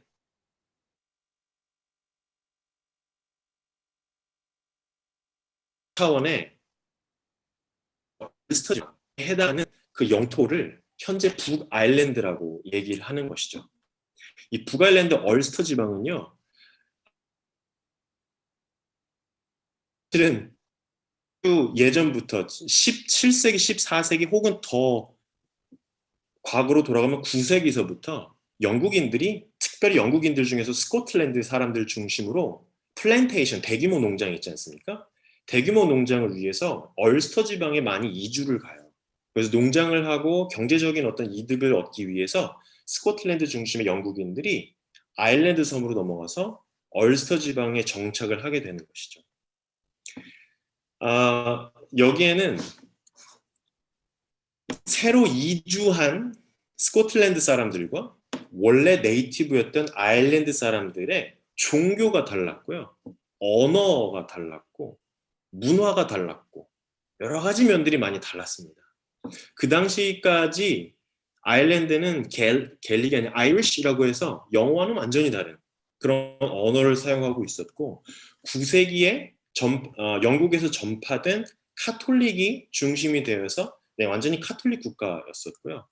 또 여러 가지 다른 문화 정치적인 어떤 이런 상황들이 많이 달랐는데 새로 들어온 어떻게 보면 이주민들이죠. 이주민들이 그 얼스터 지방 안에서 세력을 점점 넓히고 경제적인 어떤 이득을 위해서 이제 경제적인 부가 축적이 쌓이다 보니까 그들을 억압하고 차별하는 어떤 그런 형태로 나타나게 되죠. 그러다가 제1차 세계대전, 2차 세계대전 즈음에 죄송합니다.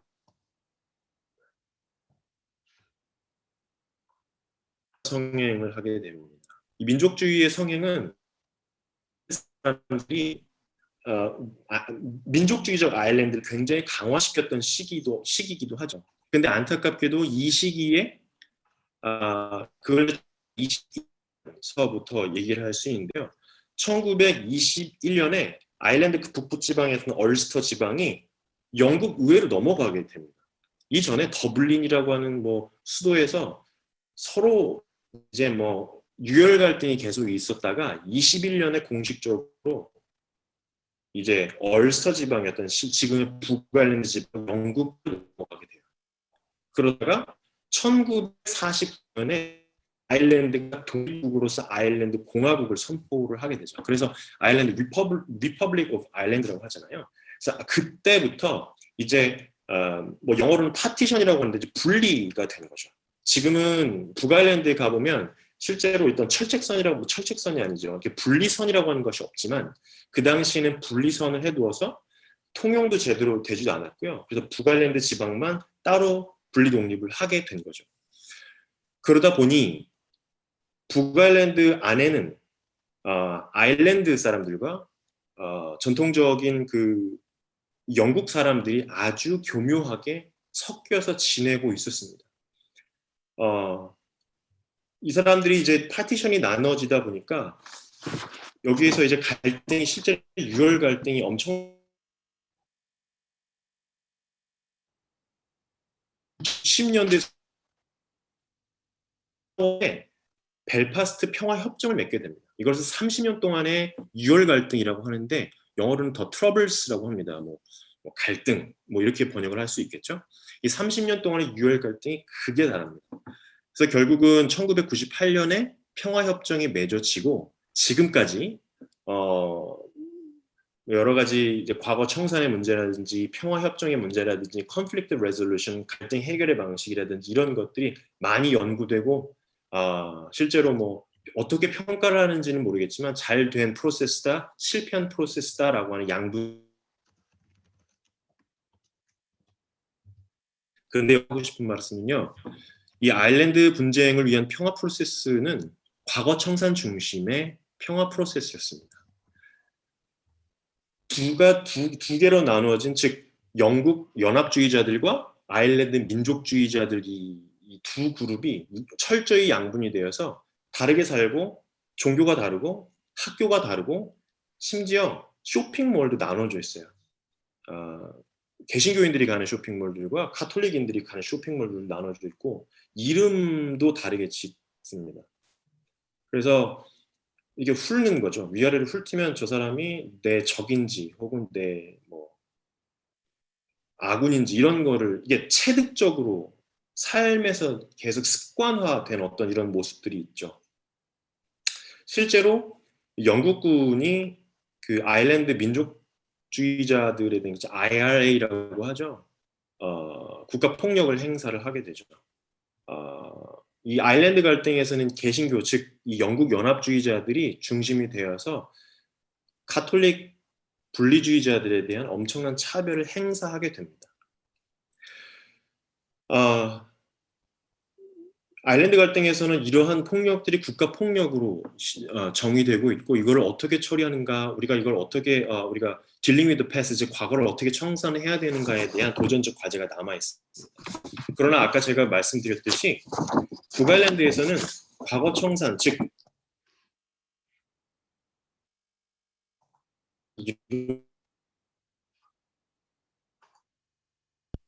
갈등이라고 하는 것 자체가 너무 양분되어서 나눠져 있기 때문이죠. 사회적 갈등과 정치적 갈등과 종교적 양분이 철저히 나누어 있어서 가령 이런 겁니다. 우리가 진실 규명을 하겠다.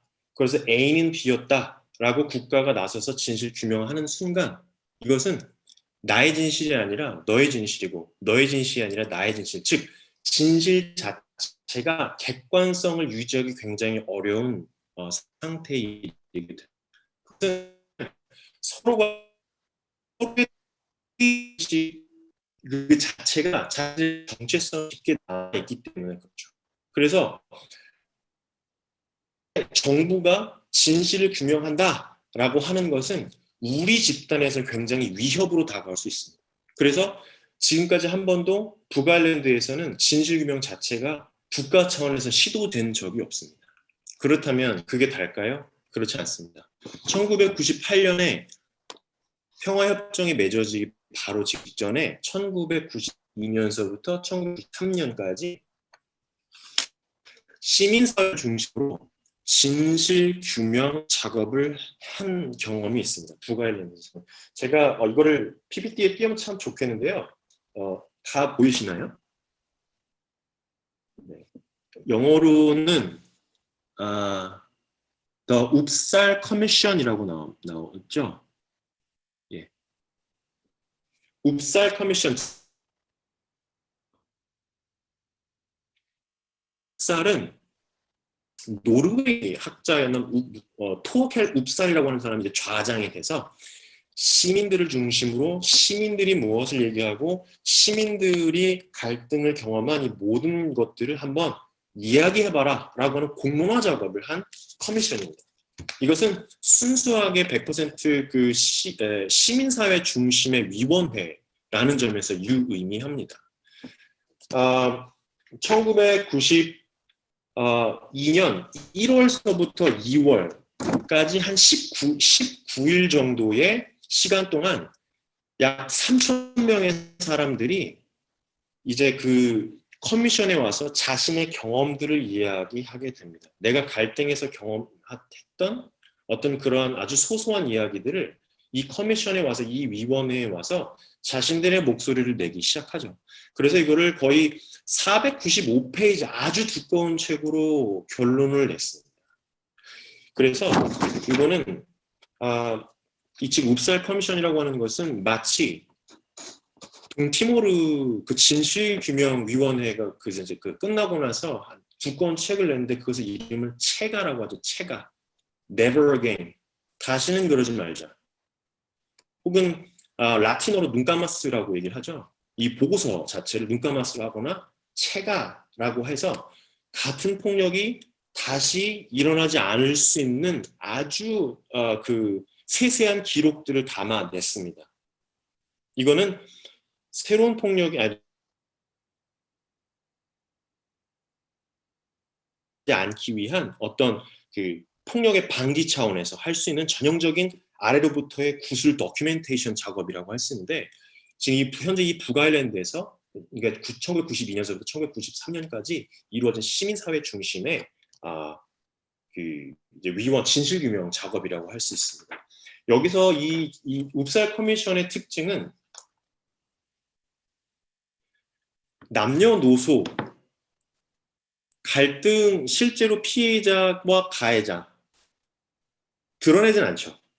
내가 가해자였다, 피해자였다라고 하는 걸 드러내진 않지만 혹은 사회적 신분과 상관없이 3,000명의 사람들을 전부 끌어들입니다. 끌어들여서 당신들이 30년 동안 겪었었던 그 갈등의 이야기들을 한번 무리하게 알려주고 이야기를 하고 공론화 작업을 하겠다라고 하는 점에서 굉장히 의의가 있습니다. 저는 이 북아일랜드의 이 웁살 커미션, 이 웁살 위원회가 저희 한국에 우리 5.18을 41년을 겪고 혹은 뭐 한국 전쟁 벌써 70년이 지났죠.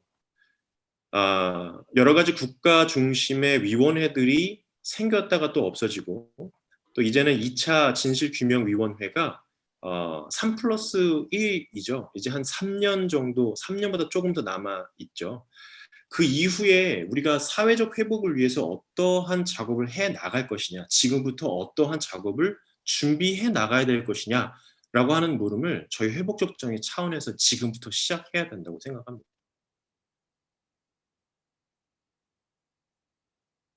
배제하는, 가해자는 가해자를 낙인시키는 어떤 그런 내러티브가 아니고 피해자는 마냥 피해만 있고 어떤, 잘 들리시죠?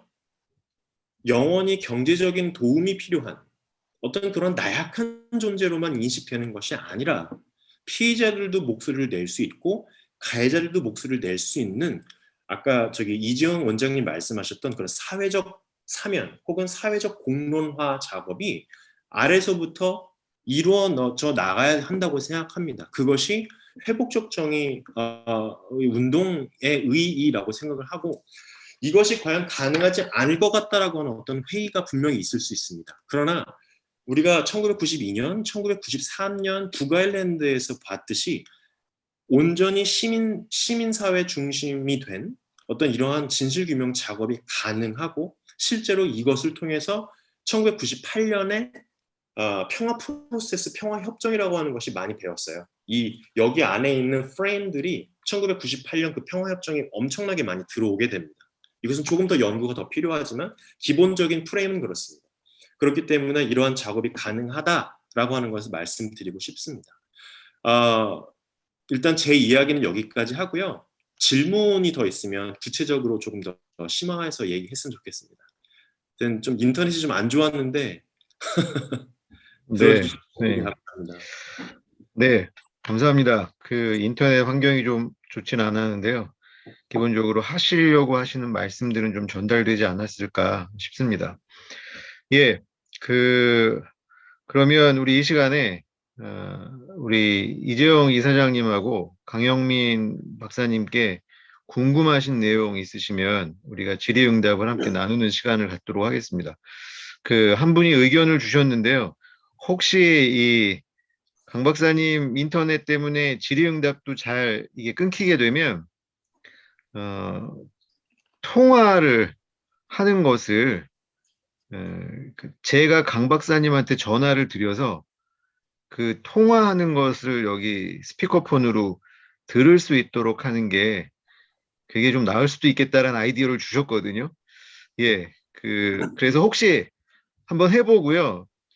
이 인터넷 상황 때문에 의사 전달이 어렵다 싶으면 그 방법도 한번 저희가 동원을 해보겠습니다. 예, 질의응답 시작할 텐데요. 일단 질문하실 때 우리 이재용 원장님이나 강영민 박사님 중에 어느 분이 답변을 해주시면 좋을지, 예, 그걸 조금 정해 주시고 질문을 해주시면 좋겠습니다. 네, 그러시면 혹시 궁금하신 내용 있으시면 질의응답을 저희가 같이 나누도록 하겠습니다. 제가 화면에 한 번에 안 잡히는데요. 그래도 이렇게 손을 들어서 표시를 해주시면 저희가 질문의 기회를 드리도록 하겠습니다. 네. 채팅창에다가 질문을 올려주셔도 좋고요.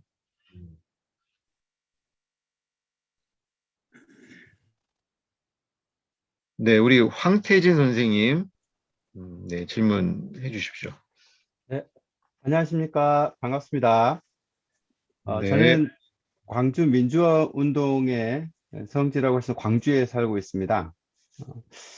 저희 아무튼 좀 전에 또 영상 보면서 뭉클했습니다만, 방금 강영민 박사님 말씀 들어보면서 참 옵살 코미션에 대해서 궁금한 점들이 좀 많이 생기네요. 굉장히 사회적인 사면이라는 부분 정말 바라고 이 회복적 정의에 있어서 정말 좋을 거라 생각이 되는데, 두 가지 점에서요. 옵살 커미션은 그러면 3,000명 정도의 면담을 했는데 그 결과가 좀 어땠는지 거기에 대해서 좀 알고 싶고요. 그리고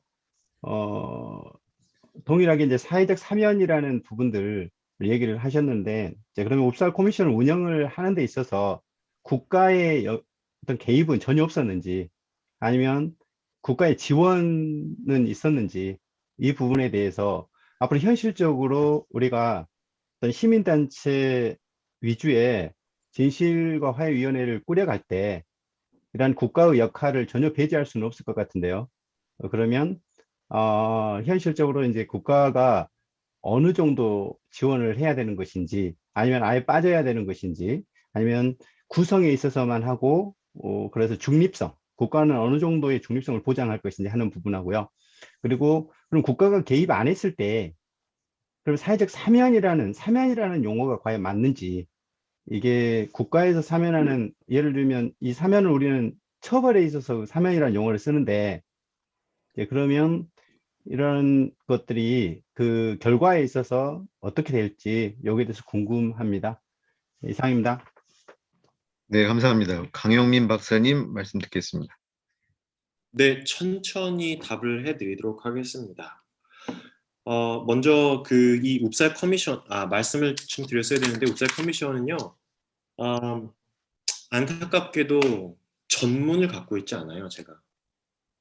제가 아일랜드에서 공부했었을 당시에 학교에서 딱 도서관에 하나 남아있는 그 책을 본 적이 있고, 요것도 리플렛인데 요거를 간신히 구해서 갖고 왔거든요. 그래서 그래서 좀 오늘 발표를 위해서 제가 좀 웁살 커미션에 대한 정보를 좀 수집을 했는데, 안타깝게도 2013년에 여기에서 위원회 활동하셨던 한 분의 아티클 제외하고는 남아있지 않습니다. 그래서 저도 조금 이 차원에서 좀 충분히 좀 보고 싶고 연구할 가치가 굉장히 크거든요. 그러니까 아일랜드 사람들은 이 가치 중립성 때문에 조금 어려울 수 있지만, 저는 이제 제3자 입장이니까 이걸 좀 연구를 해볼까 싶었는데, 지금 조금 끊깁니다, 강 박사님. 네. 네, 그러니까 다시 자료가 정정. 굉장히 부족해요. 네. 그래서 인터넷 자료도 부족해서요. 이거를 좀 자료를 수집해서 충분히 좀 봤으면 좋겠는데, 그렇지 못한 상황. 이제 여기서 나와 있는 지금 이 팜플렛에 나와 있는 것을 기본으로 보게 되면 이제 이런 겁니다. 이 웁살 커미션의 가장 키워드는 뭐냐면 그 목소리의 경합이라고 할까요? 그러니까 가해자 그룹이고 피해자 그룹, 혹은 카톨릭 그룹이고 개신교 그룹이 있지 않습니까? 그러나 이 커미션 자체는 카톨릭 그룹과 이 개신교 그룹 그 목소리의 공존을 추구했습니다. 실제로 여기 나와 있는 일반 사람들의 이름이 다 거론이 되거든요. 예를 들어 로드홈이라고 하는 사람이 예를 들게 되면, 북아일랜드 갈등에 있어서 그러니까 분리주의자들과 어떤 그 연합주의자들의 그 목소리는 철저히 50대 50으로 혼재되어야 한다. 이런 식으로 얘기가 되어있거든요. 이것은 무엇이냐면, 우리가 피해자라고 해서 너희들을 배제하는 목소리가 아니라 다른 목소리의 인식, 다른 목소리의 공존이 함께 이러한 도큐멘테이션 작업으로 할 수 있다라고 하는 가능성을 얘기해 두고 있습니다. 보지 못했습니다. 이러한 유의미한 시도가 되었다라고 하는 그 자체가 굉장히 유의미하고요. 그리고 사회적 사면 말씀하셨는데, 사회적 사면이라고 하는 용어는 여기에 나와 있지 않습니다. 사회적 사면이라고 하는 것이 아니라 이제 사회적 사면을 담론을 만들어 가보자라고 하는 것이죠. 사회적 사면이라고 하는 단어는 어떻게 보면 굉장히 조금 좀 센서티브한 단어일 수 있지 않습니까? 아직 지금의 단계에서는. 그래서 이런 것들을 회복적 정의 차원에서 조심조심 한 발짝 한 발짝 나아가 보자. 그래서 어느 단계에서는 사회적 사면이 가능하지 않을까라고 하는 겁니다. 국가의 개입에 대해서는 여기는 철저히 제가 아는 바 저희 그 담당 교수님이 연구를 하셨었는데 이 옵살 커미션에는 국가가 완전히 개입하지 않았어요. 어떤 펀딩이라든가 이것도 거의 개입하지 않았습니다. 그냥 시민사회 차원에서 예를 들면 어떤 뭐 회복적 정의 협회 차원에서 펀딩을 제공을 해서 19일 동안 맞죠? 19일 동안의 모든 일들을 진행해서 시민사회 차원에서 이렇게 책을 만들고 팜플렛을 만들고 했다라고 하는 것이죠. 네, 또 다른 질문. 네, 감사합니다.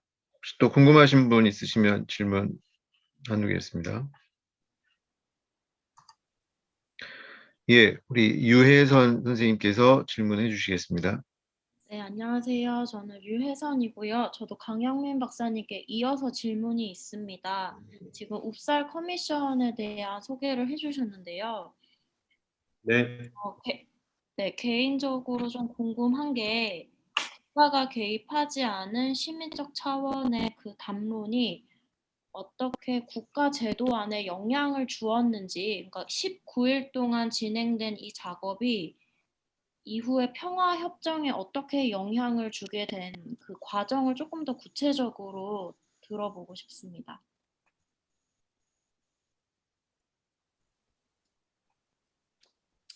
네, 질문 감사합니다. 아는 거, 모르는 거를 아는 거라고 아는 것처럼 연극하고 싶지 않습니다. 구체적으로 저도 잘 모릅니다. 그러나 벨파스트 협정문을 저는 구체적으로 좀 읽어본 적이 있어요. 구체적으로 읽어본 적이 있는데 거기는 여러 가지 그 주제어들이 나오거든요. 예를 들어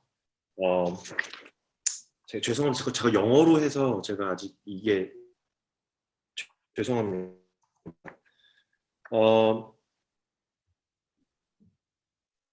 평화협정 짧은 평화협정문이 아니에요. 굉장히 길고 구체적으로 세세한 우리가 무기를 어떻게 할 것인가, 뭐 IRA라고 하는 그런 집단이 무기를 했는데 무기를 어떻게 해제할 것인가, 정의의 문제는 어떻게 할 것인가, 진실의 문제는 어떻게 할 것인가라고 하는 아주 구체적인 세세한 협정문이죠. 그런데 재미있고 이건 제가 발견한 건데 옵살 커미션에 나온 그러한 이런 표제어들 있지 않습니까? 중심 표제어들이 그 연결점은 그냥 이렇게 뭐 추정상 이러한 시민 역할들을 완전히 그 시민에서 무시한 건 아니다. 네, 잘 들리시나요? 박사님, 그 라고 옵살 커미션의 표제어 말씀하시다가 좀 버퍼링이 생겼습니다. 죄송합니다. 네. 네, 옵살 커미션에 나온 그 표제어들이 벨파스트 평화협정 표제어들과 굉장히 그 교집합이 많아요. 그런데 이것은 단순히 옵살 커미션에 나왔던 어떤 그런 담론들뿐만 아니라 여러 가지 시민사회 혹은 정치적인 어떤 그런 담론이 이미 형성되어 있었던 그런 사회적 상황을 반영한다고 생각을 하시면 됩니다.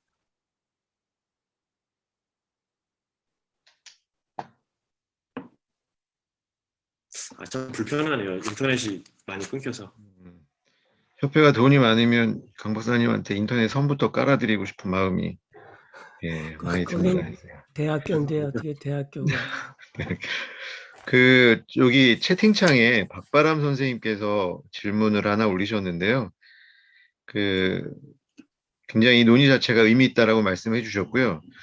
그 우리나라 같은 경우에는 식민지 청산이나 전쟁, 이념, 진보와 보수, 좌익과 우익 등의 이념, 그리고 외세 문제까지 여러 가지 문제가 복합적으로 얽혀 있는데 과연 우리나라는 이런 그 회복적 접근을 어디서부터 시작해야 될지 좀 감이 오지 않는다라고 이게 질문을 해주셨는데 혹시 박바람 선생님 조금 더 추가 설명하실 부분 있으시면 추가 설명을 해주셔도 좋겠습니다.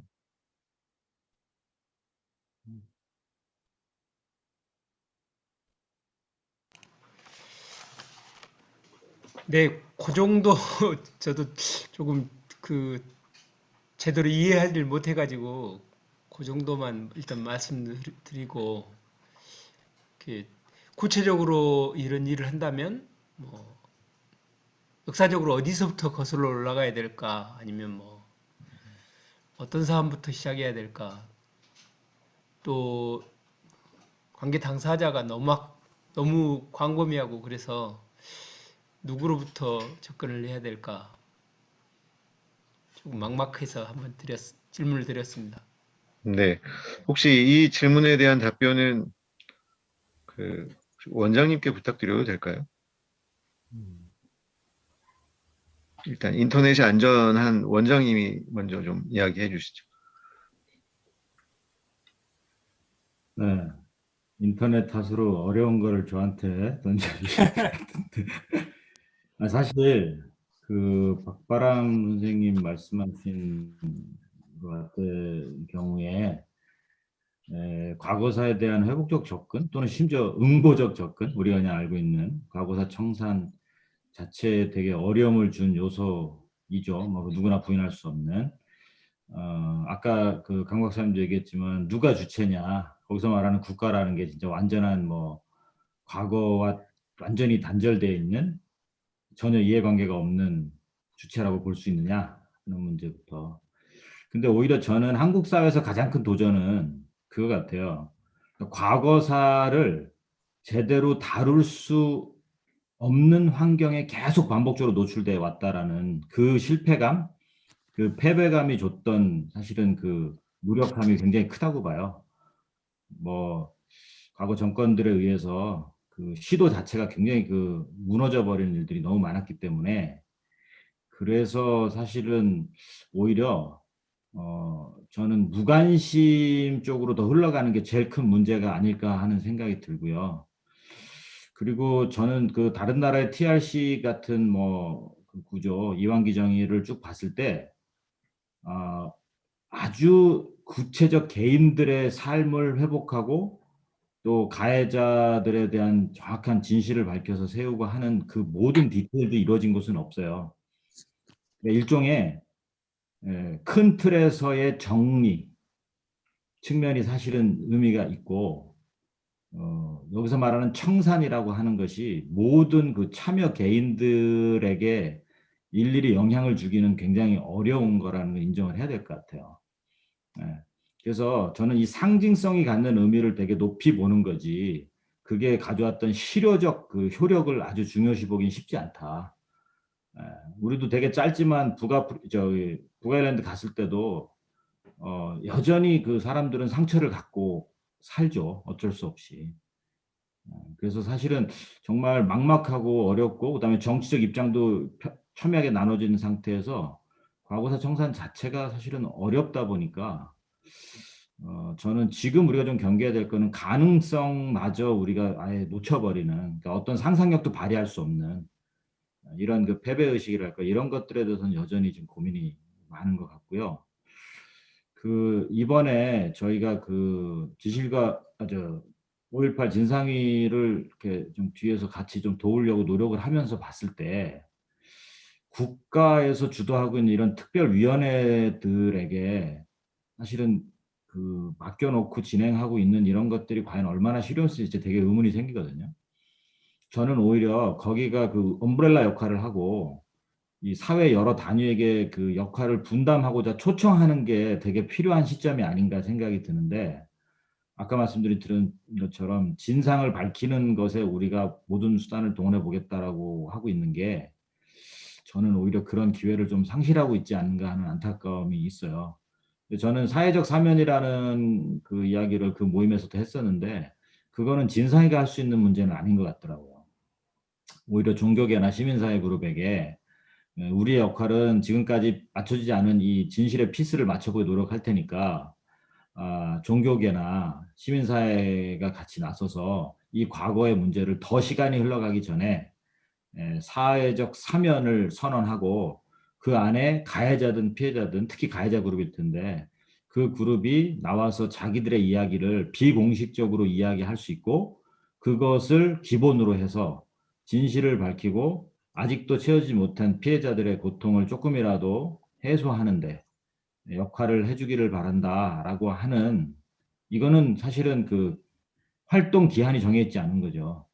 네, 그런 센터들이 오히려 민간 영역에서 생겨날 수 있으면 어떨까 하는 생각을 했던 거거든요. 근데 그걸 그냥 뭐 몇 단체가 갑자기 선언해서 할 수는 없기 때문에 소위 말해서 범종교, 또 범시민사회 그룹이 그런 좀 상징적 선언을 해줄 필요가 있고 거기에 팔로업으로서 구체적 어떤 이 프로젝트나 프로그램들이 실질적으로 곳곳에 좀 존재했으면 좋겠다 하는 면이었죠. 그러니까 이런 면은 국가가 할 수 있는 역할은 그거를 일종의 인정하고 그걸 위해서 지원을 하는 형태까지는 저는 가능하다고 봅니다만 그 자체를 국가가 주도가 돼서 나가는 순간 또 국회나 어디에서 계속 그 정치 공방하다가 한 발도 못 나갈 확률이 높다. 그런 면에서는 정치적 사명과는 되게 다른 사회적 사면 부분이 조금 더 순수하게 일어날 필요가 있지 않을까. 그 이야기를 드리고 싶습니다. 예, 지금 채팅창으로 질문들이 몇 가지 올라왔는데요. 예, 일단 이사장님께 질문 들어온 거 먼저 좀 나누고 그 읍살 커미션에 대한 관심들이 있으셔서 이어서 나누도록 하겠습니다. 일단 황필규 목사님께서 남아공에서 진실과 사면 과정에서 백인 그룹만 참여했는지 아니면 아파르테이트 피해 그룹도 참여했는지 예, 그 과정에 대해서 질문하셨습니다. 네. 제가 질문 정확히 이해했는지 모르겠지만 남아공도 양측 다 있었고 심지어 아시다시피 그 넬슨 만델라 대통령의 부인마저도 조사를 받았죠. 조사를 받고 이렇게 하면서 이제 진실을 밝히는 데 있어서는 뭐 흑인이든 백인이든 사실은 한계를 두지 않겠다라고 하는 게 있었고 그래서 사면에는 양측 다 포함이 되지만 주로 사면 신청을 했던 그룹은 당연히 전 정권에서 인종차별 정책을 실제로 집행을 했던 비밀 경찰 그룹이나 군인들이 훨씬 더 많은 건 사실이죠. 네, 그래서 이거는 뭐 한쪽에만 치우친 것은 아니었다고 볼 수 있는데 그 평가는 아마 다양할 거예요. 네. 왜냐하면 중이 제 머리 못 같듯이 막 정권을 잡은 흑인 정권이 사실은 똑같은 잣대를 가지고 그 당시에 불의에 저항했던 사람들을 똑같이 대우하기는 쉽지 않았을 거라고 봅니다. 그래서 그런 건 당연히 한계가 있을 거라고 보죠. 아까 그 강민 박사님이 처음에 서두에 던지셨던 그런 측면에서 완전히 중립적인 국가라는 것 또는 국가의 시스템이라는 게 가능하냐 과거사 청산에 있어서 이건 여전히 사실은 고민이 있고 그래서 특히 종교계에 이 태스크를 좀 던진 면도 분명히 있죠. 네, 감사합니다. 강 박사님께 들어온 질문인데요. 박성실 선생님이 질문해 주셨습니다. 그러니까 국가폭력의 경우에는 당사자가 피상적이기 때문에 증언을 통해서 구체화하는 과정이 필요하다고 생각하시고 읍살 커미션을 구성하는 분들이 어떤 층위에 계신 분들인지 질문하셨습니다. 그 다음에 읍살 커미션 이후에 평화협정까지 시간적으로 얼마나 걸렸는지 그 다음에 이어서 이제 황필규 목사님께서 그 읍살 커미션에 참여한 사람들 중에 벨파스트 평화협정에 참여한 사람들이 있었는지 여기에 대해서 질문하셨습니다. 네. 네, 오케이, 됐다. 예. 먼저 말씀을 드리면 그 황필규 목사님 답변을 먼저 드리면요. 없어요. 없고 좀 실망스럽죠. 예. 완전히 그 정치 그 리더들만 참여했기 때문에 없습니다. 그리고 우리 박성실 선생님께서 질문을 해주신 그 국가폭력 당사자가 증언을 통해서 구체화되는 과정이 필요하다고 생각하는 건 굉장히 맞는 말씀이고요. 한 가지 조심해야 할 것은 제가 질문의 의도가 맞다.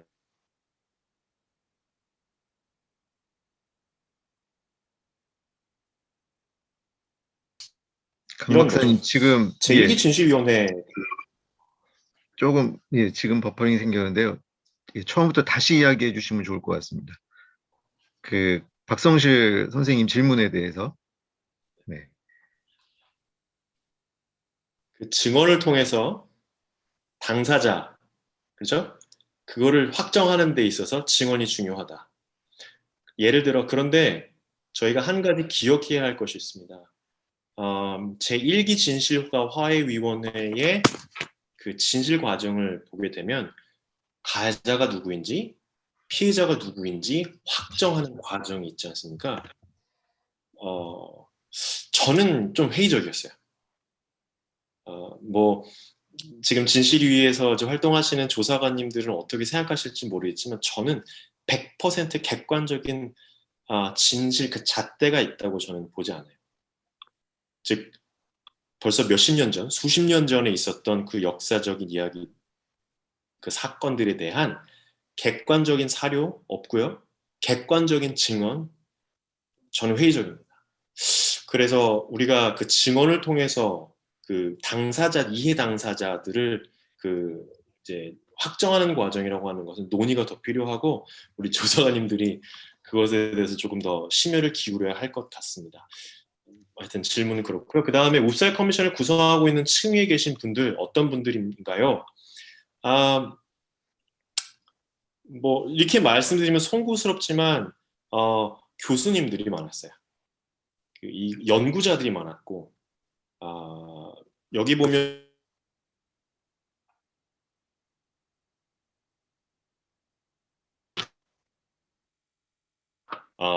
한 분은 교수님이셨고 한 분은 모르겠어요. 그냥 일반 시민이신 것 같아요. 그리고 또 한 분도 여성분인데 또 그냥 일반 시민이셨고 두 분이 교수님이셨고 한 분이 목사님이시네요. 그래서 어느 정도 이제 사회적 지위가 있는 사람과 제가 이름만 봐서는 잘 모르지만 어쨌든 그럴 수도 있고 아닌 분들이 함께 같이 참여를 하셨고요. 그리고 평화협정까지 시간적으로는 6년 걸렸네요. 이게 93년 2월에 끝났어요. 그 평화협정이 98년 4월에 맺어졌거든요. 그러니까 대략 6년하고도 1개월, 2개월 정도 시간이 걸렸는데 물론 그 중간에 이런 시도들이 없었던 것은 아니고 여전히 폭력사태 이런 거 있음에도 불구하고 폭력사태가 계속 일어났어요. 그런 부분에 있어서 뭐 저는 이제 옵사이 커미션에 대해서 소개는 드렸지만 이것이 완벽한 모델은 아닐 수 있다. 그러나 유의미한 시도다라고 하는 점에서 말씀을 드리겠습니다. 네, 감사합니다. 오늘 늦은 시간까지 관심 가져주시고 참여해 주셔서 감사드리고요. 일단 오늘 귀한 나눔해 주신 이재영 이사장님과 강영민 박사님께 박수로 우리 감사를 표하도록 하겠습니다. 감사합니다. 그리고 아마 저희 홍보팀에서 오늘 저희가 함께 나눴던 그 줌 포럼을요, 영상 편집을 해서 저희 회복적 정의 TV에 또 나중에라도 선생님들 또 보실 수 있도록 그렇게 준비를 아마도 하시리라 생각이 됩니다.